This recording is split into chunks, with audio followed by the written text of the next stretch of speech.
Chapter 9:34. P.S. The update time is not stable these few days. Thank you. Hearing Di Chin's discouraging words, Battle Wolf frowned and said, "Isn't this too passive? Then what do you suggest?"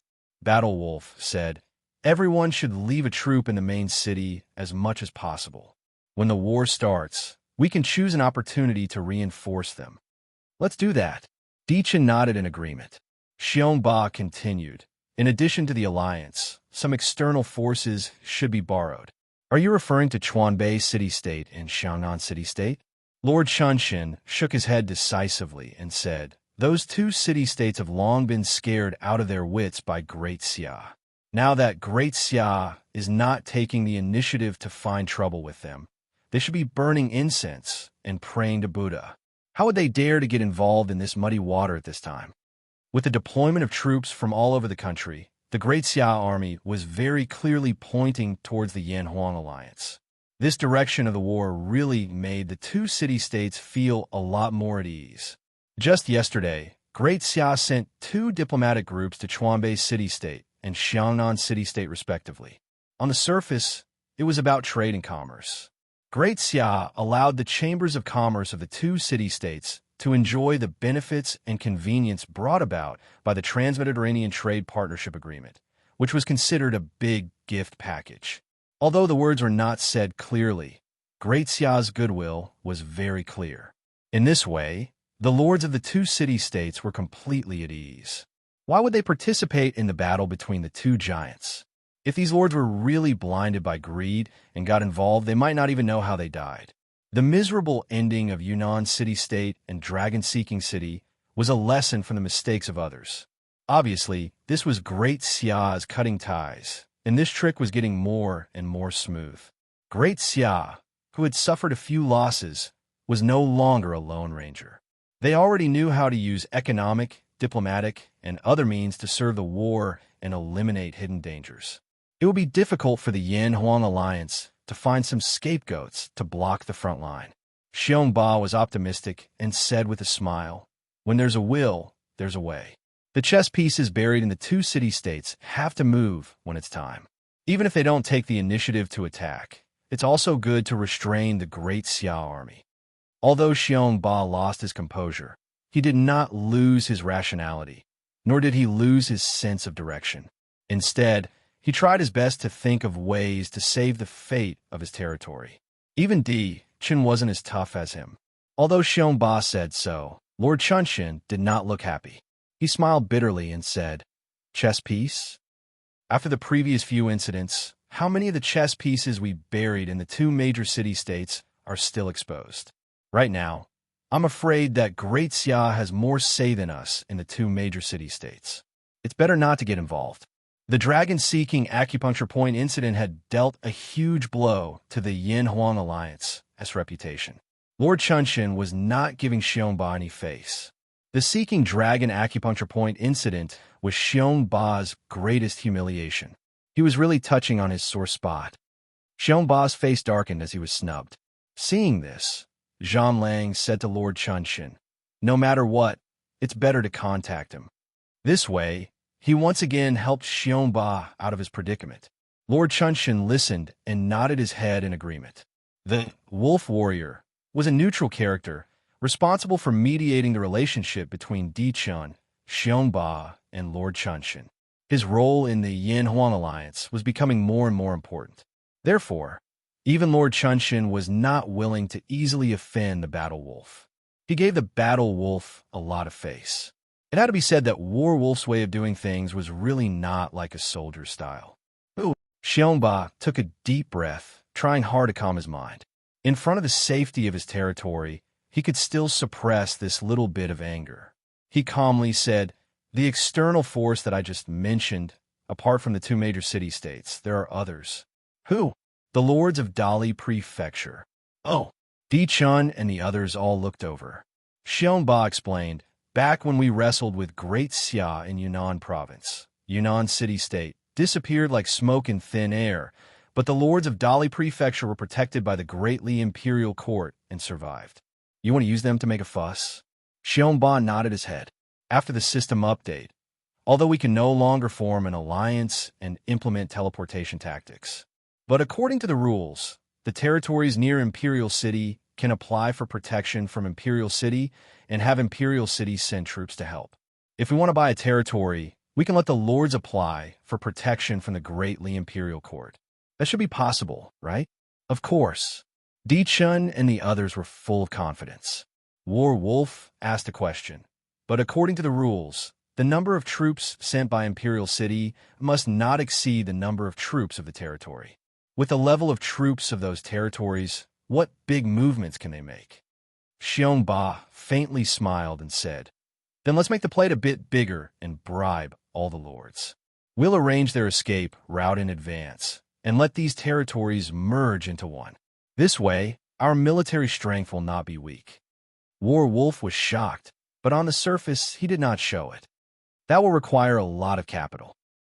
Xiong Ba's so-called arrangement of retreat was nothing more than using the family's resources to arrange the affairs of Planet Hope. This was the only thing that could move those small lords. But to arrange for these people, these big families would also have to pay a huge price. For the safety of the territory, any amount of capital is worth it. Xiong Ba made up his mind. If Overlord City fell, then there would be nothing left, so why would he be stingy with the capital? What do you think? Di Chun asked the others. If they really wanted to make a move, the cost should naturally be shared equally. Lord Chunshin seemed to have thought of something and took the initiative to say, "How about this? There are only 3 to 5 lords in Dali Prefecture. Apart from Piaoling Huan, Military Kill Ripper, and Feng Qingyang, the 4 of us will each take a quota." Okay, the 4 of them were the first echelon of the alliance, so it was only right for them to bear a little more burden. The matter was settled. Di Chun was even more courageous and said, "Since we have spent so much capital, we might as well make it bigger. Do you think Xiao and Yinying will get involved in this?" Him? Xiong Ba and the others pondered.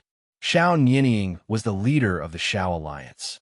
During the battle for the satellite cities, with the help of the Silver Hand, he squeezed out the Breeze Pavilion in one fell swoop and became the guardian guild of Dali's satellite cities.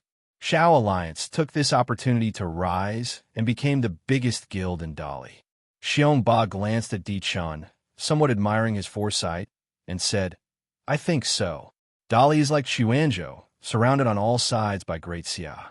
Once an emperor enters Dali, Dali will no longer have the protection of the system, and will be like Xuanzhou now, acting according to Great Xia's will. In that case, the Xiao Alliance will not have an easy time. Therefore, he has enough reason to help us, but what? But whether the Xiao Alliance will play a supporting role or go all out depends on us. After all, it is not yet time for the Xiao Alliance to suffer. Xiao Nianying may not be able to make up his mind."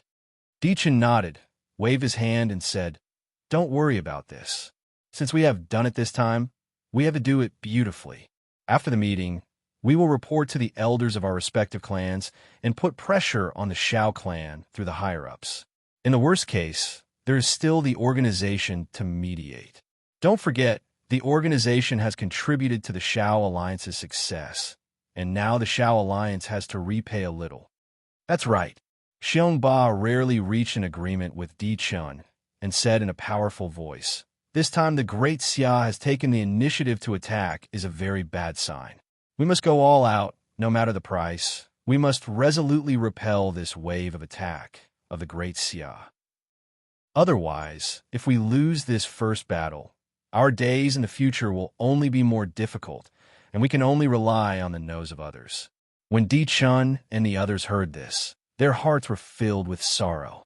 Even Lord Chunshin and the other originally calm and composed people had a grave expression on their faces. Once the Great Xia gained the upper hand this time, it was bound to take advantage of the situation and could no longer be suppressed. The strength of the two alliances would become more and more skewed. It could be said that the Yin-Huang alliance had no way out. Next, the 7 of them carried out a detailed discussion, and only after the discussion was done did they disperse. Shanghai City, Summer Palace. The newly appointed commander of the 4th Imperial Guard Corps, Eli, rushed over to bid farewell to Ouyang Shua. The 4th Army was formed from the elite soldiers of the Dragon Stallion Army, the Brave Tiger Army and the Hidden Leopard Army. Under the cover of the disarmament of the four major provinces, they quietly rushed to the Yunnan province to assemble. Thus, the outside world temporarily knew nothing about the establishment of the Fourth Army. Being transferred from the City Guard Corps to the Imperial Guard Corps, this valiant General Eli was clearly somewhat excited to be able to return to the front lines. He cupped his fists and said, "I pay my respects to the king." Ouyang Shuo looked at this straightforward and beloved general with smiling eyes. He said, "This time you are going to Yunnan province to shoulder a heavy responsibility. You must listen to the command of Commander by Chi of the Yunnan War Zone in everything you do, understand?" Eli was from the Imperial Guard Corps, and Ouyang Shuo was afraid that he would not be able to change his mind. "Don't worry, Your Majesty, this general understands."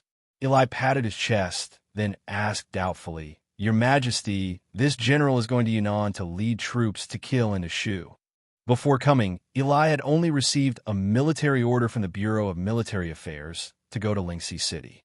The Bureau of Military Affairs had not disclosed the specific battle mission, so it was no wonder that Eli was doubtful. Ouyang Shuo said, "When you reach Lingxi City, Commander Bai Qi will naturally arrange a mission for you." This military operation really had too many implications and could not be explained clearly in a few words. Fortunately, the Yunnan War Zone had Bai Qi overseeing it, and he could help Ouyang Shuo share the burden. Yes, Eli scratched his head, knowing that he would not be able to get anything out of him. After sending Eli off, Ouyang Shuo came to the window and looked toward the western sky. His gaze seemed to penetrate thousands of kilometers as he stared at a majestic city. It was also one of the variables of this war. I hope that all the means I have prepared can be used. For this war, the Grand Council had simulated it dozens of times. Every aspect had been considered. This war was not only to take down Swordsman City, but to weave a huge net. The number of big fish this net could catch depended on how the war developed. Even Ouyang Shuo was not omniscient and omnipotent, so he could only rely on Bai Qi and the other generals to carry it out. Regardless, this will likely be the most exciting war in Gaia's 4 years. As the planner of this war, Ouyang Shuo remained extremely calm. His eyes were like water. Chapter 9:35. Dali, Satellite City. Inside the city lord's residence, the leader of the Shao Alliance, Shao Nianying, was somewhat hesitant, pacing back and forth in the room. The Great Xia Dynasty and the Yanhuang Alliance were at loggerheads. Shao Nianying originally only had the mentality of watching the show. How could he have thought that there would be a day when he would be involved in this battle? Facing the pressure of Di Chun and the other clans, the Shao family could not remain indifferent. The favors that I owe will eventually have to be returned. Shao Nianying sighed and thought of the words in Di Chen's letter. Sui Wendi had only been in charge of Chuanzhou for a few days when the Great Xia Dynasty grasped his weakness and attacked the Chuanzhou satellite cities, Flowing Light Pavilion. Despite being one of the 10 great guilds, they were pitifully toyed with by Ouyang Shuo. The miserable fate of the previous owner of the Flowing Light Pavilion made Shao Nianying shudder with fear. Thinking of this, Shao Nianying finally made up his mind. Perhaps we have to have a good fight. North Sichuan Province, Fenggang City. Lord Shimin received Lord Chuanshin's secret letter and sneered. He tore the letter into pieces and said mockingly, "You still want us to be scapegoats? Dream on." Lord Shimin increasingly looked down on the Yanhuang Alliance. A group of fellows who only knew how to fight amongst themselves made Lord Shimin ashamed to be associated with them. Although he came from an aristocratic family, he would not necessarily side with the Yanhuang Alliance and would not be easily bribed by Di Chun and the others. He had his own interests to consider and judge. Earth on Lu was deeply changing the old pattern of interests, and a group of new nobles came into being. At this time, it was the time for the small and medium-sized aristocratic families to rise. Thinking of this, Lord Shimin's eyes inadvertently swept across the other secret letter on the table. It was signed, "How can I say I have no clothes?" His eyes flashed, and he made up his mind, muttering to himself, "It's time to make a decision." South Hunan Province, Rosy Cloud City. South of rosy clouds also received Lord Chuanshan's secret letter, his expression uncertain. During this period of time, many major events had happened in the wilderness. There were also many twists and turns within the Xiongnan city. South of rosy clouds, days in the Xiongnan city were not good. The root cause was the incident that happened in November last year. On that day, Ouyang Shua signed a trade agreement with the two city-states in Sanjiang town. Unexpectedly, there was an accident in the middle. Lin Fun, the lord of Xiongnan city-state, attempted to assassinate Fan Li and was captured by Ouyang Shua. When the south of rosy clouds saw this, not only did they not save the Qilin Empire, they even became obsessed and annexed the burnt city in one fell swoop, opening the curtains to the expansion of the Rosy Cloud City within the city. To this day, Rosy Cloud City already occupied 2 counties in the South Hunan Province. This kind of behavior had a very negative impact. South of Rosy Cloud's reputation within the city-state had plummeted. Coupled with the mountain sea guards adding fuel to the fire, South of Rosy Cloud's reputation was completely tarnished. This was because South of Rosy Clouds was still estranged from her chief strategist, Zhang Liang. After all, Zhang Liang was the one who came up with the annexation plan. Now that something had happened, Zhang Liang naturally had to take the blame. Unbeknownst to him, it wasn't Zhang Liang's schemes that had brought the South of Rosy Clouds to its current state, but his own greed. No matter how good the strategy was, if it went wrong during the implementation process, the strategist would also be helpless. Fortunately, Rosy Cloud City, which occupied 2 counties, was still the most powerful territory in the South Hunan Province. I have no other way out, do I? A fierce glint flashed across South of Rosy Cloud's eyes. No one knew what she was planning. Shoot, Chang County. As the largest settlement of the Chang tribe, Chang County was home to over 200 Chang tribes of various sizes, with a population of over 1 million. However, they rarely communicated with the outside world until the Great Xia delegation entered the Chang County. That was before the Great Xia had been founded. In order to complete the mission of founding the nation, Ouyang Shua had sent a delegation to the Chang County in an attempt to convince the Chang tribe to submit to the Great Xia. Although the appearance of the subterranean tribes had slightly disrupted Ouyang Shua's plan for the Chang tribe, the Great Xia had never given up on roping in and assisting the Chang tribe, and the relationship between the two became increasingly close. Thanks to the successful implementation of the racial equality policy, the Chang tribe had a good impression of the Great Xia. Over the past few months, according to Ouyang Shua's instructions, Steel City had secretly sent countless rations, salt, pig iron, weapons, and other goods that the Chang tribe desperately needed, worth over 1 million gold coins. As such, the Chang tribe gradually submitted to the Great Xia. Speaking of which, Ouyang Shua really had to thank Swordsman City. They had the geographical advantage, but because they had no desire to establish dominance, they were unwilling to waste rations and resources on roping in the Chang tribe. The other lords of the Shu region wanted a rope in the Chang tribe, but they didn't have the power to do so. As a result, the Great Xia gained another powerful tribe after the barbarians, the Li tribe, and the Han Mountain tribe. The Chang tribe was an ancient tribe in western China. They called themselves the Ri Mai or Air Ma, and they were known as the tribe of the clouds. Throughout history, they had many branches.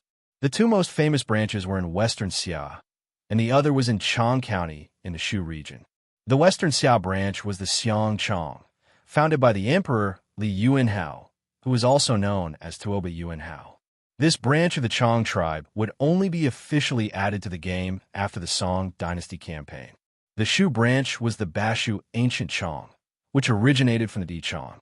The first king was called Qin Tsong, also known as the Qin Tsong clan, and his former residence was Qinling.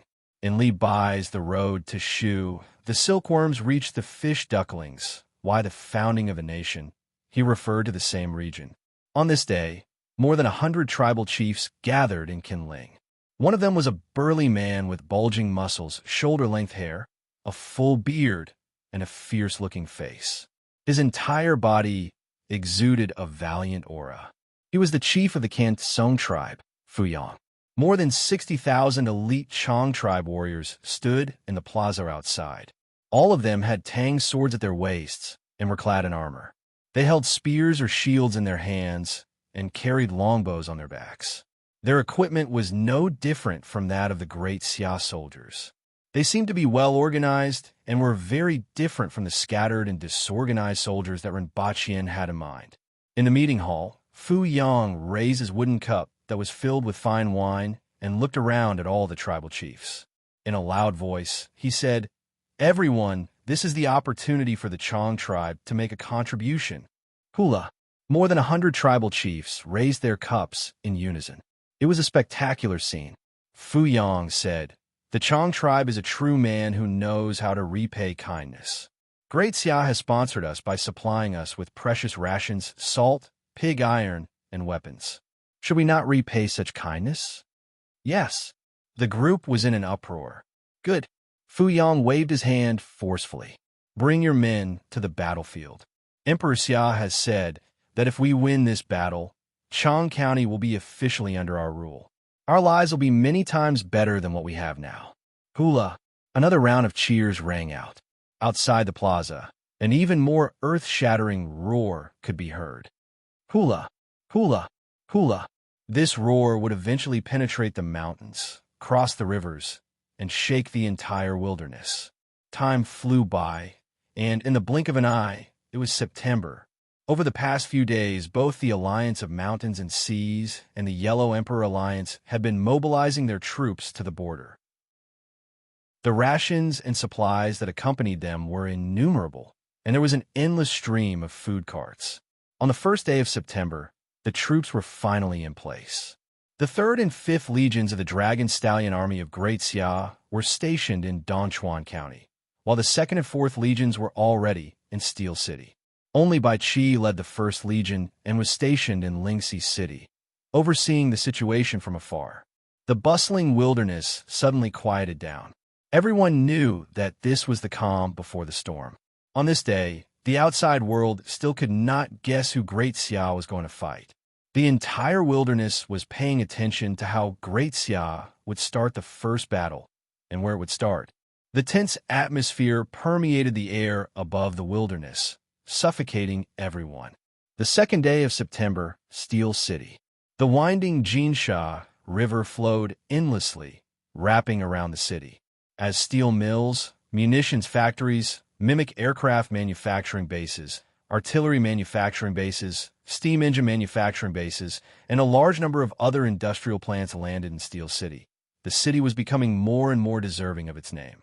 Inside and outside the city, there was no distinction between day and night, and all sorts of mechanical roars could be heard. Further away in the mountains, iron mines and coal mines, with the help of the steam engines, greatly increased the mining efficiency, and a steady stream of iron and coal was transported to the steel mills and coking coal factories in the outskirts of the city. On the Jinsha River, there was an endless stream of ships transporting steel, steam engines, looms, artillery, and other industrial products produced by Steel City to various parts of the dynasty. It was a miracle to see such an industrialized city in the setting of an ancient game.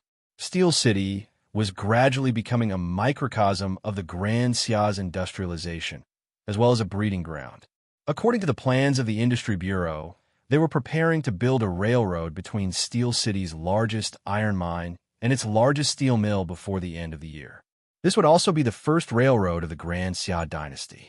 Building a railroad would require an enormous amount of money, and the initial budget alone would cost 500,000 gold coins. At the same time, research and development of steam engines was also listed as one of the most important projects of the Industry Bureau. The seeds of industry were quietly blossoming within the borders of the Grand Xia. On the northern outskirts of Steel City, a large military camp had been temporarily erected. Stationed here were the 2nd and 4th Legions of the Dragon Stallion Army. Near the camp were massive storehouses piled high with rations and supplies. These rations and supplies had been prepared by the Bureau of Military Affairs War Preparations Department in the nearby southern Sichuan province. They had been transported through the Jinsha River under the cover of transporting steel. Their goal was naturally to conceal their tracks and prevent Swordsman City from discovering them ahead of time. Not far from the military camp was an airport. It was surrounded by a 5-meter-tall wall, making it impossible to see what was going on inside. More than 100 mimic aircraft were parked in the airport, ready to take off. If outsiders saw this, their eyes would surely pop out of their sockets. No one could imagine what kind of destructive effect such a large number of aircraft would have on the battlefield. Mimic aircraft of this scale were the culmination of Steel City's industrialization and one of the Grand Xia's trump cards in this battle. Of the two armies, the Second Army was in the west, and its commander was the recently appointed general of the Sui dynasty, Lai Hu. The Fourth Army was in the east, and its commander was the minister of the west, Luo Shixin. Speaking of which, these two Sui dynasty generals had crossed paths before. This time, Lai Hu had been appointed as the left vanguard, while Luo Shixin had been appointed as the right vanguard. Together, they formed the Grand Xia's vanguard. On this morning, the two armies set off at the same time, splitting into two groups to attack Jiangyang County. The world was in an uproar when the news spread. Chapter 9, 36. The Shu Road was more difficult than ascending to the heavens. No one would have thought that Great Xia was going to make an example out of Swordsman City. Hence, the first reaction of Di Chun and the others was, "Is there a trap?" Di Chun and the rest were very familiar with Great Xia's diversionary tactic. This wasn't a wild guess. Not to mention the Great Xia Imperial Guards, even the 3rd and 5th Legions of the Dragon Stallion Army, were still in Dongchuan Prefecture. As such, the atmosphere in the wilderness became increasingly strange. The Yanwan alliance was tormented by Great Xia's absence and was eager for Ouyang Shua to unravel the mystery. However, the Yanwan alliance was still in a difficult situation and didn't know how to respond. "Let's not move for now." Di Chun and the rest had no choice but to suppress the restlessness in their hearts. Jiangyang Prefecture, Swordsman City. Regardless of what others thought, Feng Qingyang was really anxious and could no longer maintain his composure. The moment he learned that the Dragon Stallion Army was going to attack, Feng Qingyang's mood was wonderful. It was as though 10,000 horses were galloping in his heart, stirring up all sorts of sour, spicy, and smelly emotions. The two legions of Swordsman City were simply unable to contend against the Great Xia army. Hence, they could only seek external help. However, Di Chun and the rest replied nonchalantly, "Don't be impatient. Let's not move for now and see what happens next." "What the F***CK?" Feng Qingyang unwittingly cursed. His face was terrifyingly gloomy. "Since you guys are heartless, don't blame me for being unjust. Plan Z, go to hell." Feng Qingyang was determined to apply for protection from Shu Han dynasty. "Big brother, no." The one who stopped him was Feng Qinghue. Feng Qingyang's eyes flashed with a trace of ruthlessness. Ever since he cultivated the remnant of the Sky Demon tactics, his temperament had changed drastically. Although he had been in seclusion for a period of time, he was no longer the same as before. In the past, Feng Qingyang was very confident in this intelligent younger sister of his. Now that Feng Qinghue had objected, Feng Qingyang revealed a trace of impatience, which was truly rare. Apart from the cultivation technique, there were also some rumors circulating in the territory. During the period when Feng Qingyang was in seclusion, Feng Qinghue was able to take charge of the territory. Even though it had only been half a year, he had already won the trust of the people. All the officials and generals under his command believed that he was more capable than his elder brother. By the time Feng Qingyang regained his authority, there were naturally many who gossiped about him. Even some of the civil and military officials were dissatisfied and secretly complained about it. In the face of these rumors, Feng Qingyang was a person who cared about his reputation. How could he not be angry? Naturally, he had a knot in his heart towards his younger sister, Feng Qinghue, and was no longer as close as before. Feng Qinghue remained silent. Everyone could understand the pain in her heart. Even so, Feng Qinghue still had to say, The war has just begun, and the Grand Xia has only sent out 2 field legions. If we don't put up any resistance and choose to submit to the royal city, what will the officials and generals of the territory think? What will outsiders think of us? Go on. Right now, we can only rely on the territory's army to withstand the first wave of attack from the Grand Xia. If what Di Chan and the rest said is true and the Grand Xia is just a diversion, everything will be fine. At this point, Feng Qinghua paused for a moment, as if she was trying to guess the Grand Xia's true intentions. She then continued, "If the Grand Xia really wants to fight to the death with us, Di Chun and the rest will have to send reinforcements out of morality and obligation. If they don't, it will be their betrayal, and it will have nothing to do with us. At that time, we will have no choice but to seek help from Shu Han. At the moment of life and death, the officials and generals of the territory, as well as outsiders, will not be able to say anything." Feng Qingyue's words were reasonable, and Feng Qingyang couldn't refute them. After thinking for a moment, Feng Qingyang asked, "Then what do you think the Grand Xia's true intention is? Is it just for show, or are they really going to make us their mortal enemies?" Feng Qingyue's expression suddenly turned solemn. After a long while, she said with difficulty, "In my opinion, the Grand Xia is going to be serious this time." "Why?" Feng Qingyang became anxious again. "We don't have any deep hatred with the Grand Xia. Didn't we cede a city to them during the previous conflict? What else do they want?" Feng Qinghua shook her head. "I can't explain it either. I'm just guessing based on my intuition." Intuition? Feng Qingyang really thought that his younger sister was crazy. "Big brother, think about it. The Grand Xia's target is none other than us and Overlord City. On the surface, it seems more likely that they will attack Overlord City, but that's not the case. Why can't I see that?" Feng Qinghua explained. "Firstly, Overlord City occupies an entire province and has 4 field legions under them. They won't be easy to deal with. With the Brave Tiger army stationed at the border of Overlord City, they might not be able to take down the Jiangnan province, even if they send out their entire army. But we still have the Shu Han army as our backing. The Great Xia must have taken this into consideration." Feng Qingyang wasn't stupid and immediately retorted. Indeed, during the previous conflict between Great Xia and Swordsman City had already shown signs of leaning towards the Shu Han dynasty. This was something that everyone was well aware of. Feng Qinghua said, "This is only one of the reasons. Also, Zhanlang's Blood Red City is right next to Overlord City.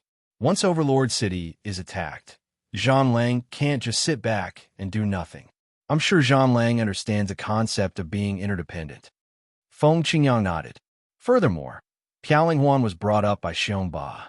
Once Overlord City is attacked, even if Di Chun and the rest watch from the sidelines, do you think that Pialing Huan won't defend it with his life? Feng Qinghua asked. Feng Qingyang's face was a little gloomy. Pialing Huan is Xiongba's dog. If something happens to his master, he will sacrifice Kargalik City to the end. As he said this, Feng Qingyang couldn't hide his jealousy. Compared to Xiongba, who had connections everywhere, Feng Qingyang was a loner in the alliance. Feng Qingyang didn't trust Lord Chunxin, who was his ally on the surface. Sacrifice himself for others? That's definitely not the style of a businessman. At this point, Feng Qingyang gradually calmed down and said, "Since that's the case, let the 2nd Legion hold the front line first. The 1st Legion will be on standby." Swordsman City naturally didn't do nothing for this round of military mobilization. They transferred the 2nd Legion that was stationed in Badong Prefecture to the south to guard the southern gate of Swordsman City. As for the 1st Legion, they were naturally stationed in Swordsman City to guard their nest. There were many mountain roads and passes in Sichuan. Although Great Xia had divided their forces into 2 and sent out 2 legions, they were unable to display their military superiority due to the terrain. Feng Qingyuan nodded in agreement with his elder brother's arrangement. Feng Qingyang, however, wasn't willing to give up. "Although that's the case, we still have to make preparations. I'll send a representative to contact Shu Han so that they can send reinforcements at the critical moment." "All right." Feng Qinghua wasn't willing to take the last step, but he couldn't stop him either. With Swordsman City's temporary tolerance, the epic war in China region slowly began in such a low-key and even boring manner. The fierce battle in Sichuan had officially begun. Chapter 9:37. The land of Sichuan stretched out for thousands of miles. Mountains rose and fell, their peaks arranged in picturesque disorder. Mountain ridges stretched across the mountains like giant beasts, enclosing one basin after another. The land of Sichuan in the game was even more majestic than it was in reality. Mountain ridges connected one after another, towering cliffs and ravines crisscrossing the land. Rivers flowed out of the mountain streams and around the mountains like dragons emerging from the water, flowing without end. Between the mountain ridges were numerous impregnable checkpoints like fortresses, silently guarding the mountain paths and river valleys like mountain gods. Then, they used the mountain ridges to surround and protect the hundreds of basins of various sizes. Each basin was a city, with the mountain ridges as the city walls and checkpoints as the gates. The city planning of the land of Sichuan was unparalleled in the world. In the entire world, there were no such tall and imposing city walls, much less such impregnable gates. More than half of the cities within the basins did not have any city walls. The entire basin was a giant city. Swordsman City was the largest gate to the south of the basin. The Dragon Stallion army had set out from Sichuan to attack Jianyang County precisely to cross countless mountains, traverse countless river valleys, and scale precipitous cliffs in order to take down those seemingly impossible checkpoints. In addition, the mountain roads were rugged and there were sometimes insurmountable chasms, making it difficult to transport supplies. It would be very difficult for the Dragon Stallion army to capture Swordsman City with just conventional methods. For this reason, the Dragon Stallion army had prepared 4 secret weapons: the Mimic Flying Device, the Model P2 Cannon, the Detachable Siege Vehicle, and the Special Combat Zipline. The Mimic Flying Device could ignore terrain and was the bane of the land of Sichuan. The 100 flying devices parked at the airport on the northern outskirts of Steel City had been assembled with all the power of the dynasty and were the core weapons for the attack on the checkpoints. The Model P2 cannon was a light cannon that the industry department had developed based on the Model P1 cannon. Its weight was only half that of the Model P1 cannon, greatly reducing the difficulty of transportation. Of course, the Model P2 cannon was smaller, and its range and firepower had been reduced to a certain extent. Although it was not enough to blast through the walls of the checkpoints, it was more than enough to bombard the city gates. The Detachable Siege Vehicle was a new type of siege weapon jointly developed by MOZ's Physics Department and the Combat Readiness Department. It could be disassembled into piles of parts during the march and quickly assembled on the battlefield. Ouyang Shua couldn't help but exclaim in admiration when he saw this. MOZ was currently leading the Research Institute to upgrade a series of siege weapons. Other than siege vehicles, there were also mobile arrow towers, siege ridges, and other siege weapons that were being upgraded. Finally, there was the Special Combat Zipline developed by the Industry Department. It was specially designed for the terrain of Sichuan. With the help of the mimicry aircraft, the zipline could be set up to allow soldiers and supplies to easily cross the natural moat. These 4 secret weapons were the Dragon Stallion Army's trump cards in attacking the Shu territory. September 5th, Hengshan Pass. Hengshan Pass was located in the southeast corner of Jianyang County. It was the southeast gate of Jianyang County. Behind the pass was the basin where the Hengshan Prefecture of Jianyang County governed, Hengshan City. 5,000 elite soldiers from the Swordsman City's 2nd Legion were stationed at the checkpoint. After 3 days of arduous marching, Right Vanguard Luo Shixin led the vanguard of the 4th Dragon Stallion Army to their first important checkpoint. Along with the vanguard troops were 4 P2 type cannons, 10 disassembled siege vehicles, 15 3-bow 8 bull bed crossbows, and 15 mobile arrow towers. It was precisely because they had to transport these siege weapons that they had been delayed for the past few days. Luo Shixin rode his horse to the front of the pass. Steep cliffs stood on both sides of the pass, making it difficult for birds to fly. Only a narrow mountain path had been opened up in the middle. An impregnable pass lay in front of the mountain path, blocking off all sight. War banners fluttered on the pass as soldiers patrolled back and forth. Even more difficult was that the mountain path was not level. The higher one went, the higher the terrain became. It was like a steep mountain slope, and the pass was located at the very top, almost halfway up the mountain. The terrain was so precarious that it was truly easy to defend and difficult to attack. Hungshan Pass was not an isolated checkpoint. Sentry posts were set up along the 100-some li of the mountain path and halfway up the mountain. Together with the main pass, they formed a complete defensive system. As early as yesterday, the sentry posts set up in front of Hungshan Pass had discovered the whereabouts of Luo Shixin's troops. The scouts of the two armies had even exchanged blows several times, suffering casualties on both sides.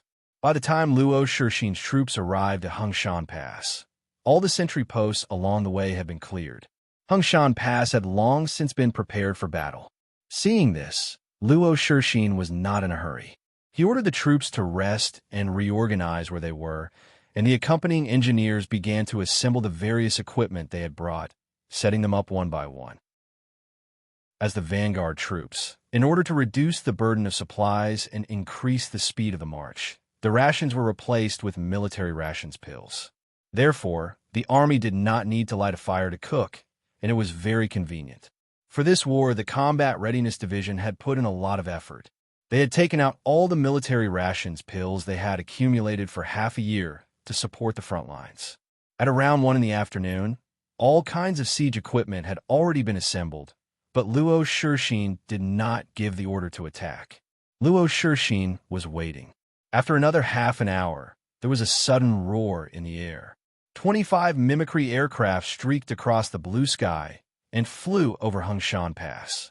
There were 100 aircrafts parked at the airport in the northern suburbs of Steel City, and the left and right armies were each equipped with 50 aircrafts. In order to increase their combat endurance, the 50 aircrafts were split into 2 groups, taking turns to fight.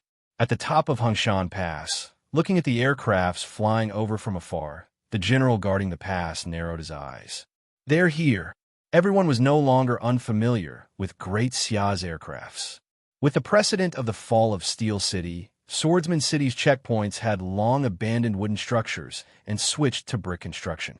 This was to guard against the incendiary bombs dropped by Great Xia's aircrafts. Seeing that the aircrafts had arrived, the general guarding the pass was not very nervous. He deliberately smiled and said to the people around him, "Great Xia only has this kind of trick up their sleeves. They've exhausted all their tricks." Ha!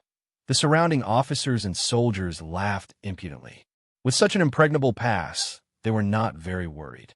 In the words of the general guarding the pass, "The troops that can take down Hungshan Pass have not been born yet." It was a pity that they had acted impudently a little too early. As the saying went, when the righteous are 1 foot tall, the evil is 10.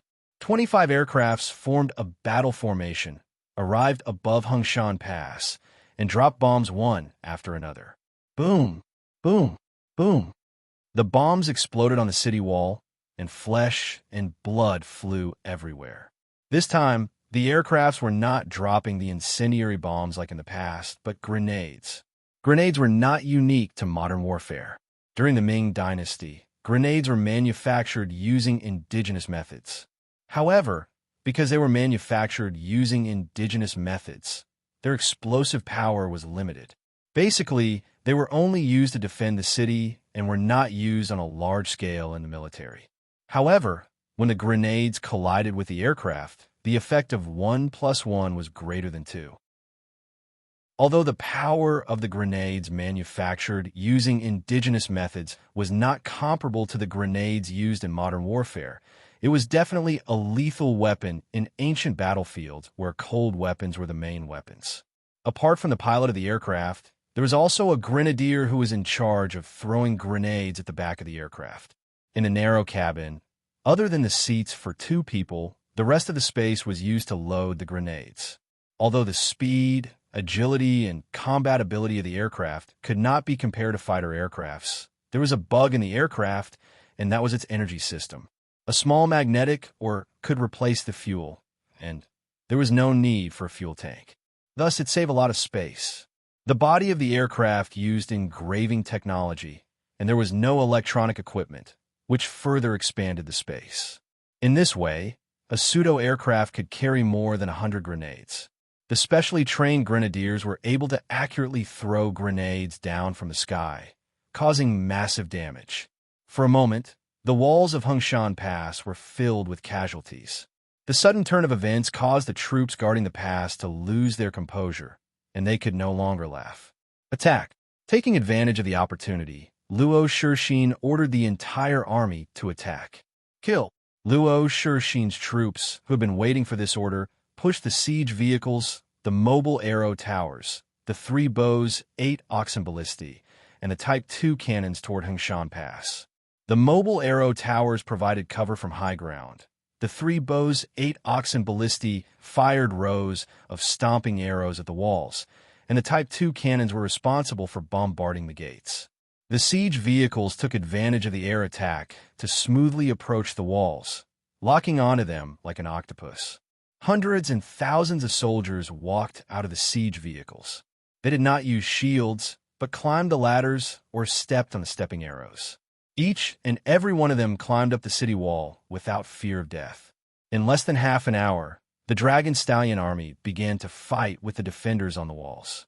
With the help of these advanced weapons and equipment, the seemingly impossible task of sieging the walls had become so simple that it was truly shocking. The soldiers of the Dragon Stallion army did not care about such things, and they fought with more ferocity than anyone else. As the saying went, a raging soldier is a raging general in a nest.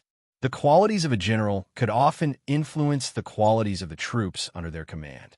The Dragon Stallion army led by Bai Qi was abnormally bloodthirsty, and they were like a pack of howling wolf cubs that bit anyone they saw. The defenders of Hungshan Pass were forced to retreat again and again, their figures miserable. Boom! At this moment, the gates of Hungshan Pass finally collapsed under the constant bombardment of the cannons, revealing a giant hole. Seeing this, Luo Shixin gave the order to attack. All soldiers attack. As he spoke, Luo Shixin slapped his horse and personally charged out. Kill! The nearly 10,000 soldiers of the Dragon Stallion army charged through the broken gates like fierce tigers, killing their way into the pass and clashing with the enemy. There was no more suspense in the ensuing battle. In less than 2 hours, the 5,000 defenders of Hungshan Pass had been routed. More than 2,000 had died in battle, and the rest had all surrendered. Once Hungshan Pass was taken, the front would be a vast expanse of flat land. Luo Shixin did not linger. With a call, he personally led his troops into Hungshan Pass. Without walls or a proper garrison, how could Hungshan Pass resist this army of tigers and wolves? Before sunset, it had completely fallen and become the territory of the Great Xia. The accompanying mimicry flying device did not return, but instead stopped at Hungshan Pass. On this day, Luo Shixin's troops had made a beautiful start to this epic war. Chapter 9:38. The fall of Hungshan Pass marked the beginning of the Dragon Stallion Army's assault on Jianyang County. Almost at the same time that Luo Shixin's troops captured Hungshan Pass, the Great Xia Left Army's Division of Child Protection followed suit and captured Jiulong Pass, the southeastern gate of Jianyang County. In just one day, 2 important passes were lost at the same time. Feng Qingyang's face turned extremely ugly when he received the report. He flew into a rage on the spot and questioned Wei Yin, who was in charge of the territory's military affairs. Losing 2 passes in one day, are the soldiers of the 2nd Legion eating sh*t? Wei Yin was speechless. When his master got angry, he really could say anything. Investigate. Find out how the Hungshan Pass and 9 Dragon Pass were lost. Feng Qingyang felt a trace of uneasiness in his heart. He had a hunch that the reason was not that simple. Yes, sir. Wei Yin didn't want to stay any longer and left after receiving the order. In fact, Wei Yin was more eager to know the reason than Feng Qingyang. If they did not figure out how they lost the pass, they would not be able to fight the following battles. In just one day, all kinds of information had been gathered. Feng Qingyang's bad premonition came true one after another. Aircrafts, hand grenades, detachable siege vehicles, new cannons, all sorts of new equipment bombarded Feng Qingyang until he was dizzy. How the F*** are we supposed to fight? Feng Qingyang couldn't help cursing. The defensive chain that he thought was indestructible had turned into tofu. There was no worse news than this. Even Feng Qingyue was frowning. Her intuition was right. Great Xia had stirred up the entire wilderness with great fanfare because they wanted to take down Swordsman City. If it wasn't for this, they wouldn't have spent so much effort to prepare so many weapons and equipment that were specifically designed to deal with the Shu region. The future of Swordsman City suddenly became precarious. The longing in Feng Qingyue's eyes intensified. That man is really heartless. What did Di Chun and the others say? Feng Qingyue asked her brother. At the mention of this, Feng Qingyang became even angrier. He cursed, "Those black-hearted bastards. They said that Shu's terrain is complicated and that reinforcements won't be able to help. Why don't we wait for the Great Xia army to arrive at Swordsman City before we fight to the death?" Feng Qingyue was also speechless. Although Di Chen's words made sense, why did it sound so infuriating? While the terrain of Sichuan restricted the invading enemies, it also restricted the deployment of Swordsman City's own troops. Just as Di Chan had said, even if they were to temporarily allocate 100,000 soldiers to the Swordsman City, they would have nowhere to deploy them. Set them up at the various passes? The pass was only so big, and it was useless to have more troops. Furthermore, Great Xia was using airstrikes. If they had more troops, it would be like throwing dumplings into a pot, and the casualties would be even greater. Set up in every major city? For a city without walls. No matter how many soldiers were deployed, it wouldn't be enough for the Great Xia army. It was precisely because of this that the two field corps of the Grand Xia's Dragon Stallion army still remained within the borders of Dongchuan Commandery. Before the situation had fully developed, it would be useless for the Grand Xia to send more troops into Sichuan. On the contrary, it would place a huge burden on their logistics, and the losses would outweigh the gains. At present, the two legions of Great Xia were staying in Dongchuan Prefecture. Not only was it a form of deterrence, but it could also reinforce the front line at any time. It was indeed a good idea. Feng Qingyue truly lived up to her reputation as a female Zhuge Liang. With just a few clues, she was able to see through the Dragon Stallion army's plans. However, so what if she saw through it? This was an overt plot by Great Xia. After thinking about it, Swordsman City only had one option, and that was to resist resolutely along the way and gradually deplete the Great Xia troops. When the Great Xia army reached Swordsman City, they would fight to the death in this open area. As the main city, Swordsman City had a majestic city wall. Swordsman City was located in the southernmost part of Jianyang Commandery. If they really did this, it would be equivalent to surrendering 90% of Jianyang Commandery. This would undoubtedly be a huge loss for Swordsman City, which only had 2 commanderies. At that time, even if they managed to repel the Great Xia army, both sides would suffer. No matter how he thought about it, Swordsman City would suffer a huge loss. What the hell is this? Feng Qingyang was extremely depressed. He originally didn't have any intention of competing for hegemony, but he didn't expect to be the first to be provoked by Great Xia. What was Di Chen thinking? He wasn't as vicious as Feng Qingyang thought. Di Chen wasn't willing to reinforce Swordsman City immediately. Apart from the objective considerations of the terrain of Sichuan, it also involved a grand strategy. A few days ago, the work of the 4 feudal lords of Dali Commandery had been completed by them. The 4 territories merged into one, and they had a total of 50,000 soldiers.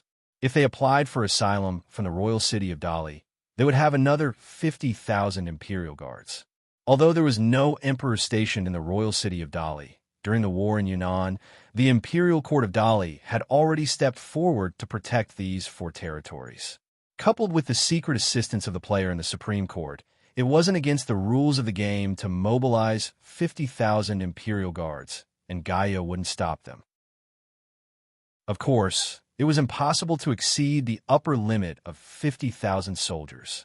Gaia, as the top AI and the main god of the game, had its own set of accurate judgment methods. The Shout Alliance also had confirmation that they were willing to arrange 100,000 combat professional players to assist them. This time, Xiao Nianying had put in a lot of capital and used almost half of the guild's combat personnel as a bet. Of course, Xiao Nianying was able to seize the opportunity to stand out in the battle for the Guardian Guilds and become one of the biggest dark horses in the China region. How could he be an indecisive person?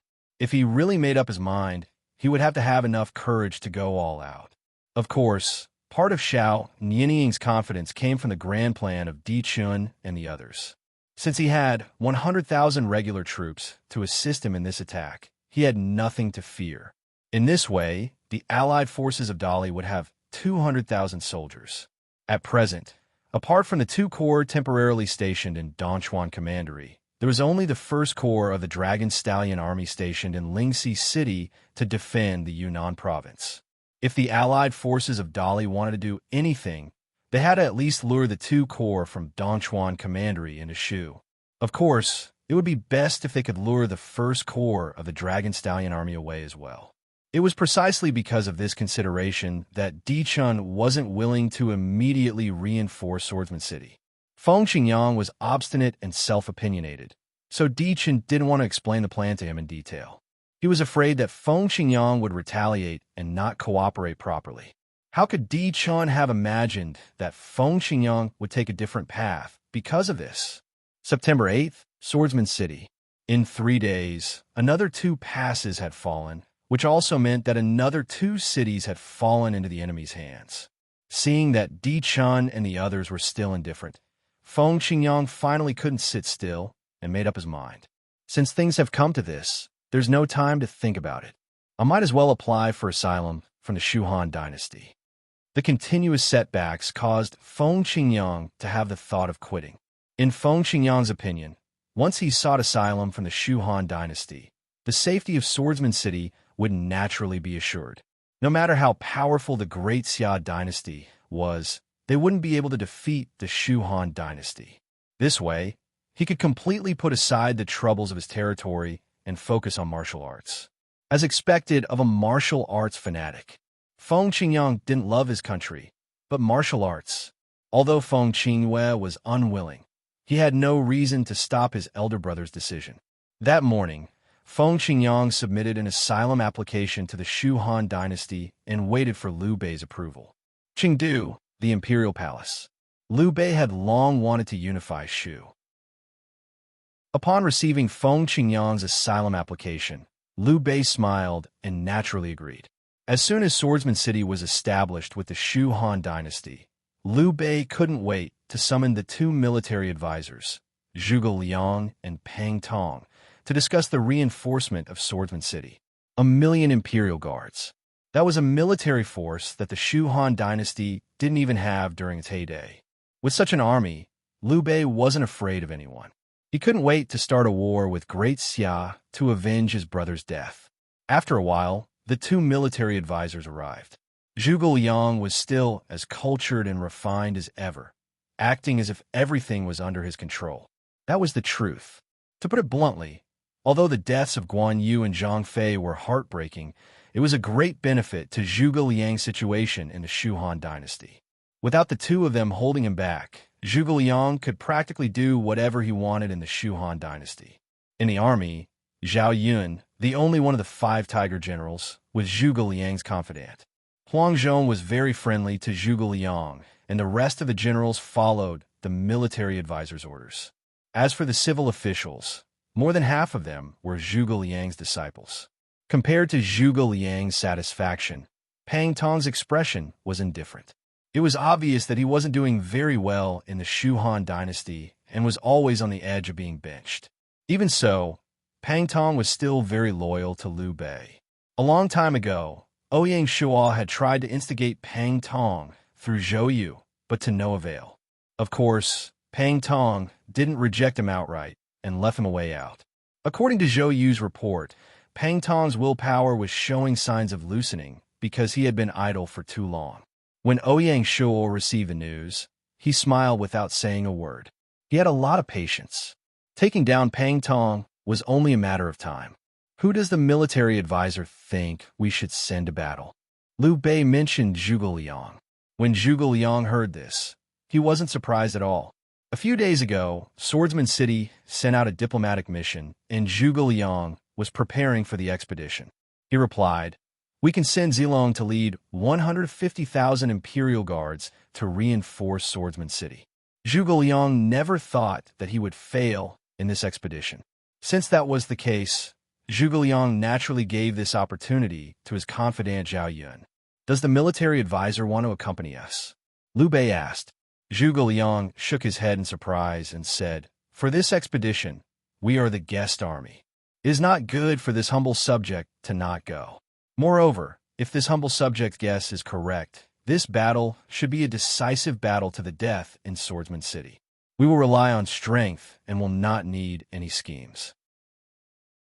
Liu Bei nodded and was about to agree to Zhuge Liang's arrangement when he swept his gaze around and noticed the somewhat lonely Pang Tong. He suddenly changed his mind and said, "Since that is the case, Zilong will be the main general and Shi Yuan will be the military advisor." Hearing this, Zhuge Liang and Pang Tong were startled. Ignoring Zhuge Liang's ruminating expression, Pang Tong had already accepted the order. Yes, Pang Tong had long wanted to go out to get some fresh air. He was no longer willing to stay in the suffocating Chengdu. Just like that, the matter was settled. On the 9th day of the 9th month, the Shu Han dynasty received an invitation from Swordsman City. With Zhao Yun as the main general and Pang Tong as the military advisor, they led 150,000 Imperial Guards out of Royal City to reinforce Swordsman City. When the news came out, the world was in an uproar. Chapter 9:39. Everyone knew what it meant for the Shu Han dynasty to send reinforcements to Swordsman City. No one would have thought that Swordsman City, one of the giants of the Yan-Huang alliance, would abandon its integrity and choose to be a slave to an NPC force. This time, Swordsman City became famous. However, it was not a good name, but a bad one, which made Di Chun and the others ashamed. For a time, all sorts of ridicule surged towards Swordsman City like tidewater, and it really revealed the aura of devouring the world. Swordsman City is afraid before the battle begins. Heroes are amazing. Lord of the Wilderness has a new way of playing. If you get beaten up, find your godfather. If you are shameless, you have to respect Swordsman City. Big-eared Liu Bei, Feng Qingyang has a unique taste. In addition to mocking Swordsman City, the players did not hold back their words against the Yan-Huang alliance. The Yan-Huang alliance claims to be orthodox, but still refuses to change. What a joke. Colluding with Jack from the United States and submitting to the big-eared Liu Bei, the Yan-Huang alliance has no shame. Swordsman City was silent in the face of these mockery. Although it had already been done, a little mockery would not have any substantial impact on Swordsman City. Just like the players of the Qingyang sword sect, no one left even though they were ashamed. When it came to their own interests, they did not care about losing face. Handan City, Jingdu Province. What a bastard. Di Chun was furious. Feng Qingyang's sudden move had destroyed the positive image of the Yan-Huang alliance that Di Chun had been trying to maintain. Years of hard work had gone down the drain. Once this war is over, we will expel Swordsman City from the alliance. Di Chun was very decisive. He would not allow a subsidiary territory to remain in the alliance. Peerless Elegance was more optimistic than Di Chun. That's good too. If Shu Han sends troops, Great Xia will definitely follow. It will be a great help to our deployment. Di Chun shook his head and sighed. This is just a small benefit. I am worried that the Swordsman City's actions will affect our Plan Z. It won't affect much. Peerless Elegance was very confident. Swordsman City is remote and only has 2 counties. It won't affect our overall plan much. I hope so. Di Chun couldn't be blamed for worrying about the gains and losses. The implications of Project Z were too great, and he couldn't afford any mistakes. Shanghai City, Xia Palace. Strangely enough, as the planner of this battle, Ouyang Shuo had always been secluded within the palace since the battle began, and he hadn't gone to the front lines to supervise the battle, nor had he made any world-shocking statements in the media. Even so, this silent king made people even more fearful and fearful. There were even some who were depressed and bitter because of this, such as the ambitious Xiongba. As far as Xiongba was concerned, Ouyang Shuo was keeping a low profile now, because Ouyang Shuo was already standing at a completely new height, and he wasn't on the same level as all of them. He's already looking down on us. This kind of mental blow was the most fatal. In the quiet imperial study, the most obvious change compared to before was that a map of China's territory was hung on the west wall, almost taking up the entire west wall. The map was densely packed with all kinds of markings. Every movement at the front line was marked on the map by a specialist. Which pass was captured, which city was taken over, which troops were marching to where, everything was clear.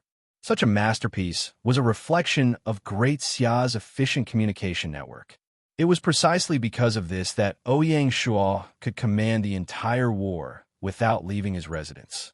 Military Minister Du Ruhui, Grand Scholar Jia Su, Secretary Chen Gong, and the others were all on standby, waiting for the king's inquiry.